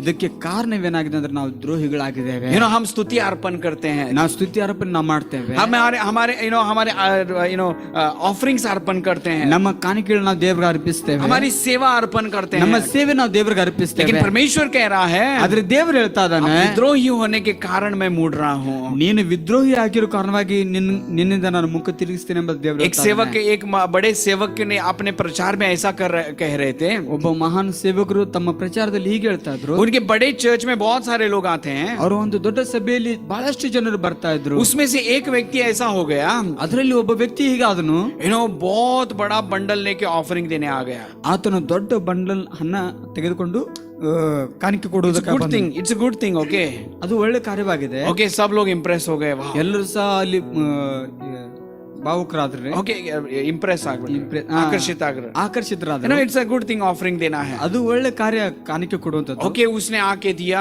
ಆತನು ಬಂದು ಕೊಟ್ಟನು. पास्टर बोला very good, thank you so much बोल के पास्टर ने बोला. ಪಾಸ್ಟರ್ ಸಹ ಹೇಳಿದ್ರು thank you, God bless you ಎಂಬುದಾಗಿ ಹೇಳಿದ್ರು. और दूसरे महीने में और बड़ा बंडल लेके आके सबको दिखाया जैसा डाला. ಮತ್ತೊಂದ್ ಸಾರಿ ಹಾಗೆ ಬಂದು ದೊಡ್ಡ ಬಂಡಲ್ ತೆಗೆದುಕೊಂಡು ಎಲ್ಲರಿಗೂ ತೋರಿಸಿ ಆತನ ಹಾಕಿದನು. ओके, अच्छा हो गया. ಓಕೆ, ಒಳ್ಳೇದಾಯ್ತು. परमेश्वर इसके साथ बात करने लगा, ये पास्टर के साथ बात करने लग गया. ಅದಾದ ನಂತರ ಸೇವಕರೊಂದಿಗೆ ದೇವರು ಮಾತನಾಡ್ಲಿಕ್ಕೆ ಪ್ರಾರಂಭಿಸಿದರು. Don't take this offering. ನೀನು ದಯವಿಟ್ಟು ಈ ಹಣ ತೆಗೆದುಕೊಳ್ಳಬೇಡ. इन्होंने इनको पर्सनली जाके बोला प्लीज नेक्स्ट टाइम डालिए मत बोल. ಅವರು ವೈಯಕ್ತಿಕವಾಗಿ ಹೋಗಿ ಹೇಳಿದ್ರು, ನೀವು ನೆಕ್ಸ್ಟ್ ಟೈಮ್ ನೀವು ಹಣ ಕೊಡಬೇಡ್ರಿ ಎಂಬುದಾಗಿ ಹೇಳಿದ್ರು. लेकिन ये सुने नहीं, नेक्स्ट टाइम और डाले. ಅವ್ರು ಕೇಳಿಲ್ಲ. ಮತ್ತೊಂದ್ ಸಾರಿ ಹಾಗೆ ಬಂದು ಅವರು ಹಾಕಿದ್ರು. और एक बार बोला प्लीज नेक्स्ट टाइम मत डालिए. ಮತ್ತೊಂದ್ ಸಾರಿ ಹೋಗಿ ಹೇಳಿದ್ರು, ನೀನು ದಯವಿಟ್ಟು ಹಾಕಬೇಡ್ರಿ ಎಂಬುದಾಗಿ. और डाला. ಮತ್ತೆ ತಿರುಗಿ ಹಾಕಿದ್ರು. ओके, सबके सामने ये पास्टर थोड़ा कड़क थे. ये पास्टर ने उठाया और उसके हाथ में रखा और कहा please get lost from here. Pastor ಅವ್ರು ಖಡಕ್ ಆಗಿದ್ರು. ಅದಕ್ಕಾಗಿ ಅವರು ಕೊಡ್ಲಿಕ್ಕೆ ಬರುವಾಗ ಅದನ್ನ ತೆಗೆದುಕೊಂಡು ಹಣ ಅವ್ರ ಕೈಗಳಲ್ಲಿ ಕೊಟ್ಟು, ನೀನ್ ದಯವಿಟ್ಟು ನೀನು ಹೊರಗೆ ಹೋಗು क्योंकि ಎಂಬುದಾಗಿ पवित्र ಹೇಳಿದ್ರು. आत्मा कुछ इनके विषय में दिखा रहा था इनको. ಆದ್ರೆ ಪವಿತ್ರ ಆತ್ಮನ ಅವ್ರ ಕುರಿತಾಗಿ ಕೆಲವೊಂದು ಕಾರ್ಯಗಳನ್ನು ತೋರಿಸ್ತಾ ಇದ್ರು. ये जो अर्पण करने आ रहे हैं, एक विद्रोह से अर्पण करने आ रहे हैं. ಆತನು ಕಾಣಿಕೆ ಕೊಡ್ಲಿಕ್ಕೆ ಬರುವಾಗ ಆತನು ದ್ರೋಹಿಯಾಗಿ ಕಾಣಿಕೆಯನ್ನು ये ಕೊಡ್ಲಿಕ್ಕೆ पैसे ಬರ್ತಾ ಇದ್ದಾನೆ. गंदे हैं. ಆ ಕಾಣಿಕೆ ಅದು ಅಪವಿತ್ರವಾಗಿದೆ. ये अच्छे कमाई की नहीं है. ಇದು ಒಳ್ಳೆ ಕಾರ್ಯಗಳಿಂದ ಬಂದಿರುವಂತಹ ಹಣ ಎಲ್ಲ ಎಂಬುದಾಗಿ ದೇವರು ಹೇಳ್ತಾ ಇದ್ದಾರೆ. पवित्र आत्मा इस सेवक को कह रहा है, ಪವಿತ್ರ ಆತ್ಮ ದೇವರು ಅವರಿಗೆ ಹೇಳ್ತಾ ಇದ್ದಾರೆ, come ಸೇವಕರಿಗೆ on, ಹೇಳ್ತಾ ಇದ್ದಾರೆ, reject that offering. ನೀನ ಆ ಕಾಣಿಕೆಯನ್ನು ತಿರಸ್ಕರಿಸಿ ಎಂಬುದಾಗಿ इसका ದೇವರು ಹೇಳ್ತಾ कारण ಇದ್ದಾರೆ. एक ही है, वो विद्रोह है. ಇದರ ಕಾರಣ, ಮುಖ್ಯವಾಗಿರುವಂತಹ ಕಾರಣ ಏನಂದ್ರೆ ಆತನು ವಿದ್ರೋಹಿವೇ ಆಗಿದ್ದಾನೆ. विद्रोह का मतलब सिंपल इतना ही है कि परमेश्वर को अपना पीठ दिखाना. ವಿದ್ರೋಹದ ಒಂದು ಸರಳವಾದಂತಹ ಅರ್ಥ ಏನಾಗಿದ್ರೆ ದೇವರಿಗೆ ನಾವು ಬೆನ್ನು ತೋರಿಸ್ತಾ ಇದ್ದೇವೆ ಪ್ರಿಯರೇ. मैं बोल रहा था कल, परमेश्वर मुझे विद्रोह नहीं बनना है. ನಾನು ದೇವರಿಗೆ ನಿನ್ನೆ ದಿನ ಹೇಳ್ತಾ ಇದ್ದೆ, ದೇವರೇ ನಾನು ನಿನಗೆ ದ್ರೋಹಿ Any time in my life I should not be a rebellious person. ಯಾವುದೇ ನನ್ನ ಜೀವಿತದ ಸಮಯದಲ್ಲಿ ನಾನು ನಿನಗೆ ಎಂದಿಗೂ ತಿರುಗಿ ಬೀಳಬಾರದೆಂಬ ದೇವರು मुझे और मेरे परिवार को तू बचा. ನನ್ನನ್ನು ನನ್ನ ಕುಟುಂಬ ನೀನು ರಕ್ಷಿಸು ಎಂಬುದಾಗಿ मुझे ಹೇಳಿದೆ. विद्रोही नहीं बनना है. ನಾನು ದ್ರೋಹಿ ಆಗುದಿಲ್ಲ चले ದೇವರೇ. अपने दिल के ऊपर हाथ रख के कहेंगे मुझे विद्रोही नहीं बनना है. ಬನ್ರಿ ನಾವು ಎದೆ ಮೇಲೆ ನಾವು ಕೈಗಳನ್ನು ಇಟ್ಟೋಣ, ದೇವರೇ ನಿನಗೆ ನಾನು ವಿದ್ರೋಹಿ ಆಗುವುದಿಲ್ಲ ಪ್ರಿಯರೇ. कभी कभी ये विद्रोह स्लोली स्टार्ट होता है. ಈ ವಿದ್ರೋಹ ಅನ್ನೋದು ನಿಧಾನಗತಿಯಲ್ಲಿ ನಮ್ಮ ಜೀವಿತದಲ್ಲಿ ಪ್ರಾರಂಭವಾಗ್ತದೆ. ये विद्रोह जो है ना, हमें परमेश्वर को अपोजिट दुश्मन के जैसा रुकाता है. ಈ ವಿದ್ರೋಹವು ದೇವರಿಗೆ ವಿರುದ್ಧವಾಗಿ ನಮ್ಮನ್ನು ವೈರಿಗಳಾಗಿ ನಿಲ್ಲಿಸ್ತದೆ. परमेश्वर एक बोल रहा है मैं एक कर रहा हूँ. ದೇವರು ಒಂದ್ ಹೇಳ್ತಾ ಇದ್ರೆ ನಾನು ಮತ್ತೊಂದು ಮಾಡ್ತಾ ಇದ್ದೇನೆ. परमेश्वर आ बोल रहा है मैं जा रहा हूँ. ದೇವರು ಕರಿತಾ ಇದ್ರೆ ನಾನು ಹೋಗ್ತಾ ಇದ್ದೇನೆ. और जब मैं सब होने के बाद मेरे दुख और दर्द को मैं लेके परमेश्वर के सामने जा रहा हूँ. ಎಲ್ಲವೂ ಆದ ನಂತರ ನನ್ನ ದುಃಖ ಮತ್ತು ನನ್ನ ನೋವನ್ನು ತೆಗೆದುಕೊಂಡು ನಾನು ದೇವ್ರ ಬಳಿಗೆ ಹೋಗ್ತಾ ಇದ್ದೇನೆ, अभी भी वो विद्रोह मेरे अंदर है, इसके लिए परमेश्वर मुझे स्वीकार नहीं कर पा रहा है। ಇನ್ನೂ ಸಹ ಆ ದ್ರೋಹ ನನ್ನ ಒಳಗಿರುವ ಕಾರಣವಾಗಿ ನಾನು ಮಾಡ್ತಿರುವಂತ ಕಾಣಿಕೆಯನ್ನು ದೇವರು ಸ್ವೀಕರಿಸ್ತಾ ಇಲ್ಲ. सब मिलके कहिए, परमेश्वर मुझे विद्रोही नहीं बनना है। ಎಲ್ಲರೂ ಸೇರಿ ನಾವು ದೇವರಿಗೆ ಹೇಳೋಣ, ದೇವರೇ ನಾನು ನಿನಗೆ ವಿದ್ರೋಹಿಯಾಗಿ ನಾನು ಮಾರ್ಪಡಬಾರ್ದೆಂಬುದಾಗಿ. कब मैं विद्रोही बनता हूँ तू सबसे अच्छा जानता है। ನಾನು ಯಾವಾಗ ದ್ರೋಹಿ ಆಗ್ತೀನೋ ಅದು ನೀನು ತಿಳಿದವನಾಗಿದೆ ಎಂಬುದಾಗಿ ದೇವರಿಗೆ ಹೇಳೋಣ. चलिए अपना हाथ उठा के कहिए, परमेश्वर मुझे विद्रोही नहीं बनना है। ಬನ್ರಿ ನಾವು ಕೈಗಳನ್ನೆತ್ತಿ ದೇವರಿಗೆ ಹೇಳೋಣ, ದೇವರೇ ನಿನಗೆ ದ್ರೋಹಿಯಾಗಿ ನಾನು ಮಾರ್ಪಡಬಾರ್ದು, मुझे विद्रोही नहीं बनना है। ದೇವರೇ ನಾನು ದ್ರೋಹಿ ಆಗುವುದಿಲ್ಲ ಎಂಬುದಾಗಿ मुझे तू बचा प्रभु, ದೇವರೇ ನಾನು ನಿನ್ನ ರಕ್ಷಿಸು, मुझे तू परमेश्वर बचा दे। ದೇವರೇ ನಾನು ನಿನ್ನ ರಕ್ಷಿಸು ಎಂಬುದಾಗಿ मुझे ದೇವರಿಗೆ ಹೇಳೋಣ. विद्रोही नहीं बनना है। ನಾನು ವಿದ್ರೋಹಿ ಆಗುವುದು ನನಗೆ ಇಷ್ಟ ಇಲ್ಲ ದೇವರೇ. थाली बजा के परमेश्वर को धन्यवाद दें। ಗಟ್ಟಿ ಚಪ್ಪಳ ತೋರ್ತಾ ದೇವ್ರಿಗೆ ನಾವು ಮಹಿಮೆಗಳನ್ನು ಸಲ್ಲಿಸೋಣ ಪ್ರಿಯರೇ. पांचवा चीज, ಐದನೇ ಕಾರ್ಯ ಏನಂದ್ರೆ 16वें 17वें वचन में 16 ಮತ್ತು 17 ವಚನದಲ್ಲಿ ನಾವು ನೋಡ್ತೇವೆ, ये विद्रोह से बाहर आने के लिए परमेश्वर एक कॉल दे रहा है, बुलावा दे रहा है। ನಮ್ಮ ದ್ರೋಹದಿಂದ ನಾವು ಹೊರಬರುವುದಕ್ಕಾಗಿ ದೇವರು ಒಂದು ಕರೆಯನ್ನು ಕೊಡ್ತಾ ಇದ್ದಾರೆ. 16 और 17वां वचन कहता है, 16 ಮತ್ತು 17 ವಚನ ಹೀಗೆ ಹೇಳ್ತದೆ, wash and make your self clean.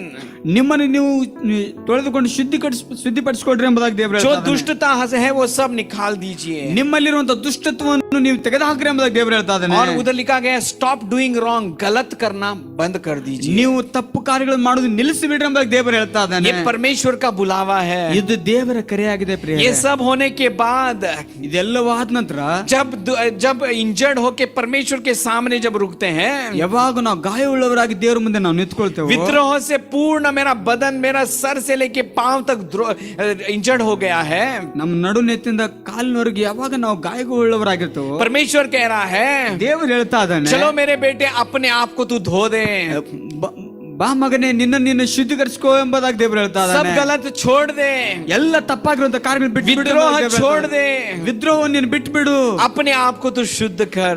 ನೀನು ಶುದ್ಧೀಕರಿಸಿಕೋ ಎಂಬುದಾಗಿ ದೇವರು ಹೇಳ್ತಾ ಇದ್ದಾನೆ. Hallelujah, hallelujah, hallelujah, hallelujah. कितने लोगों को मार खाना पसंद है?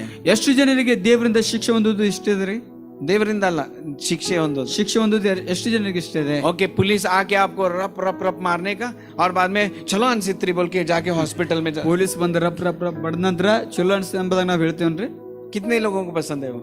ಎಷ್ಟು ಜನರಿಗೆ ಅದು ಇಷ್ಟ ಇದೆ? मार खा के बाद में केली को जाने का, ಪೆಟ್ಟು ತಿಂದ ನಂತರ ಮತ್ತೆ ಕೇಳಿಗೆ ನಾವು ಹೋಗೋದು, और बाद में सब ठीक हो गया, ಅದಾದ ನಂತರ ಮತ್ತೆ ಎಲ್ಲ ಒಳ್ಳೇದಾಯ್ತು, और पुलिस को जाके इल ಹೊಡ್ರಿಗ, ಮತ್ತೆ ಹೋಗಿ ಪೊಲೀಸರಿಗೆ ಇಲ್ಲ ಹೊಡ್ರಿ ಎಂಬುದಾಗಿ, और इधर भी मार खाने का, इधर भी इंजर्ड हो, कई मुरीतला साकरी next time next no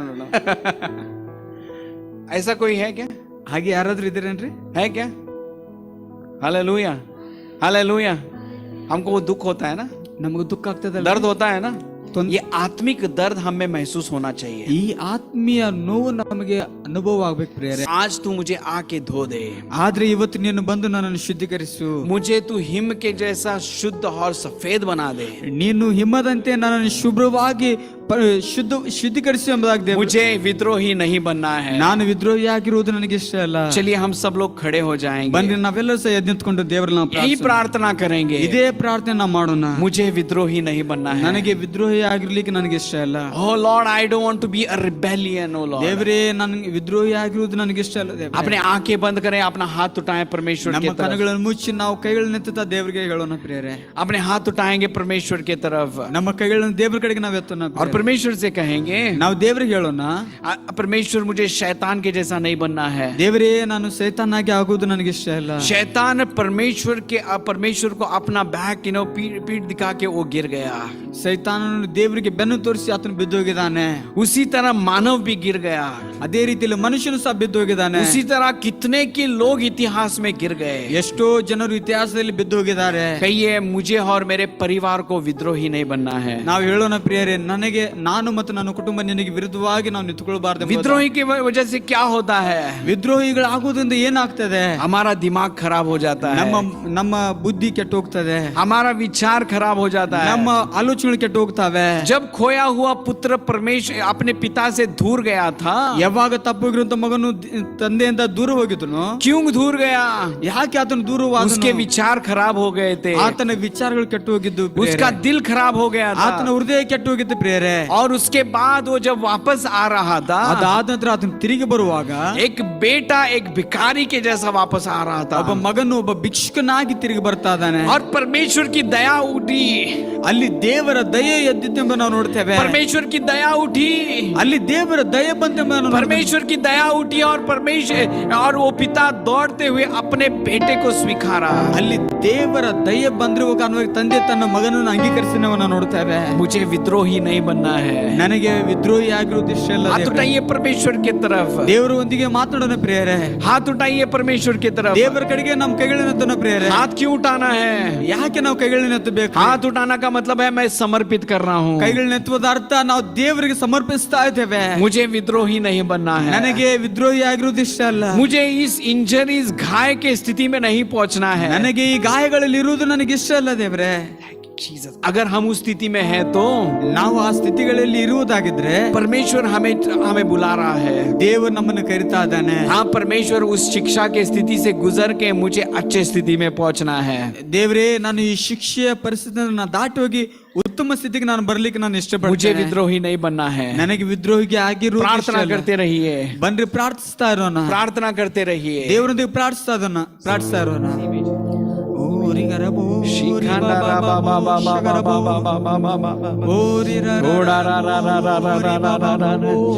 Thank you. Yeshaya का किताब अगर पढ़ेंगे तो ಏಷಾಯನ ಬರೆದ ಪುಸ್ತಕ ನಾವು ಓದುವುದಾದ್ರೆ बार बार ये शब्द विद्रोही उपयोग किया गया है. ತಿರುಗಿ ಈ ಶಬ್ದ ಉಪಯೋಗಿಸಲ್ಪಟ್ಟಿದೆ. एशिया शुरुआत में परमेश्वर विद्रोही बोल के उपयोग करता है. ಏಷಾಯನ ಬರೆದ ಪುಸ್ತಕ ಪ್ರಾರಂಭದಲ್ಲಿ ನಾವು ನೋಡ್ತೇವೆ ವಿದ್ರೋಹಿ ಎಂಬುದಾಗಿ ದೇವರಲ್ಲಿ ಉಚ್ಚರಿಸ್ತಾ ಇದ್ದಾರೆ. और एंड में भी परमेश्वर कह रहा है. ಕೊನೆಯಲ್ಲಿ ಸಹ ನಾವು ನೋಡ್ತೇವೆ ದೇವರು ವಿದ್ರೋಹಿ ಎಂಬುದಾಗಿ ಅಲ್ಲಿ ಉಚ್ಚರಿಸ್ತಾ ಇದ್ದಾರೆ. अगर लास्ट वचन इस पुस्तक में पढ़ेंगे तो ಈ ಪುಸ್ತಕದಲ್ಲಿ ನಾವು ಕೊನೆಯ ವಚನ ಓದುವುದಾದ್ರೆ उधर परमेश्वर कह रहा है ಅಲ್ಲಿ ದೇವರು ಹೇಳ್ತಾ ಇದ್ದಾನೆ, जो विद्रोही थे उनके सब डेड बॉडीज गिरे हुए हैं. ಯಾರು ದ್ರೋಹಿಗಳಾಗಿದ್ರು ಅವ್ರ ಹೆಣಗಳು ಬೆದ್ದೋಗಿದ ಎಂಬುದಾಗಿ ದೇವರು ಹೇಳ್ತಾ ಇದ್ದಾನೆ. उनके the rebelled against me the wombs, जो लोग विद्रोही थे उसके सब डेड बॉडीज गिर गए. ಯಾರೆಲ್ಲ ವಿದ್ರೋಹಿಗಳಾಗಿದ್ರು ಅವ್ರ ಹೆಣಗಳು ಬೆದ್ದೋಗಿತಾ ಎಂಬುದಾಗಿ ಅಲ್ಲಿ ದೇವರು ಹೇಳ್ತಾ ಇದ್ದಾನೆ. मुझे उस स्थिति में पहुंचना नहीं है परमेश्वर. ನನಗೆ ಆ ಸ್ಥಿತಿಗೆ ದೇವರೇ ತಲುಪುವುದು ಇಷ್ಟ ಇಲ್ಲ ದೇವರೇ. चलिए हाथ उठा के प्रार्थना करने लगी. ಬನ್ರಿ ಕೈಗಳನ್ನ ದೇವರನ್ನ ಪ್ರಾರ್ಥಿಸೋಣ. परमेश्वर पुकार रहा है. ದೇವರು ನಮ್ಮನ್ನು ಕೂಗ್ತಾ ಇದ್ದಾರೆ. वो कह रहा है आ जाओ, अपने आप को शुद्ध करो. ಆತನ ಹೇಳ್ತಾ ಇದ್ದಾನೆ, ಬನ್ರಿ ನಿಮ್ಮನ್ನು ನೀವು ಶುದ್ಧೀಕರಿಸಿಕೊಳ್ಳ್ರಿ ಎಂಬುದಾಗಿ ದೇವರು ಹೇಳ್ತಾ ये ಇದ್ದಾನೆ. मैटर को हम सुलझा देंगे. ನಾವು ಈ ವಿಷಯ ನಾವು ಸರಿಪಡಿಸಿಕೊಳ್ಳೋಣ ಎಂಬುದಾಗಿ ದೇವರು मैं ಹೇಳ್ತಾ ಇದ್ದಾನೆ. आपकी स्थिति को बदलना चाहता हूँ. ನಾನು ನಿಮ್ಮ ಸ್ಥಿತಿಯನ್ನು ಬದಲಾಯಿಸಲಿಕ್ಕೆ ಬಯಸ್ತಾ ಇದ್ದೇನೆ. जब वो शिक्षा की स्थिति खत्म हो गई, ನಿನ್ನ ಶಿಕ್ಷೆಯ ಸಮಯ ಮುಕ್ತಾಯವಾಗಿದೆ. तब परमेश्वर उठाने के लिए रेडी है. ದೇವರು ನಿನ್ನನ್ನು ಎಬ್ಬಿಸುವುದಕ್ಕಾಗಿ ಸಿದ್ಧರಾಗಿದ್ದಾರೆ. जीसस, प्रार्थना कीजिए, ಬಾಬು ಪ್ರಾರ್ಥಿಸೋಣ, प्रार्थना कीजिए. ಪ್ರಾರ್ಥಿಸೋಣ ಪ್ರೇಯರ್. शिखांडा राबा बाबा बाबा बाबा बाबा शिखांडा राबा. अपने हाथ उठाएं. ನಮ್ಮ ಕೈಗಳನ್ನು ಮೇಲೆ ಕೆತ್ತೋಣ. हम ये भाग आएंगे. अर्पण करता हूँ खुद को हाथों में तेरे. ನಾವು ದೇವರೇ ನನ್ನನ್ನು ನಾನು ಅರ್ಪಿಸ್ತೇನೆ ನಿನ್ನ ಕೈಗಳಲ್ಲಿ ಸ್ವಂತ ನನ್ನನ್ನು ನಾನು ನಿನಗೆ धो दे ಅರ್ಪಿಸ್ತೇನೆ मुझे तेरे वचनों से प्रभु. ನಿನ್ನ ವಚನಗಳಿಂದ ನಾನು ಶುದ್ಧೀಕರಿಸಿ ಎಂಬುದಾಗಿ ದೇವರಿಗೆ ಹೇಳೋಣ.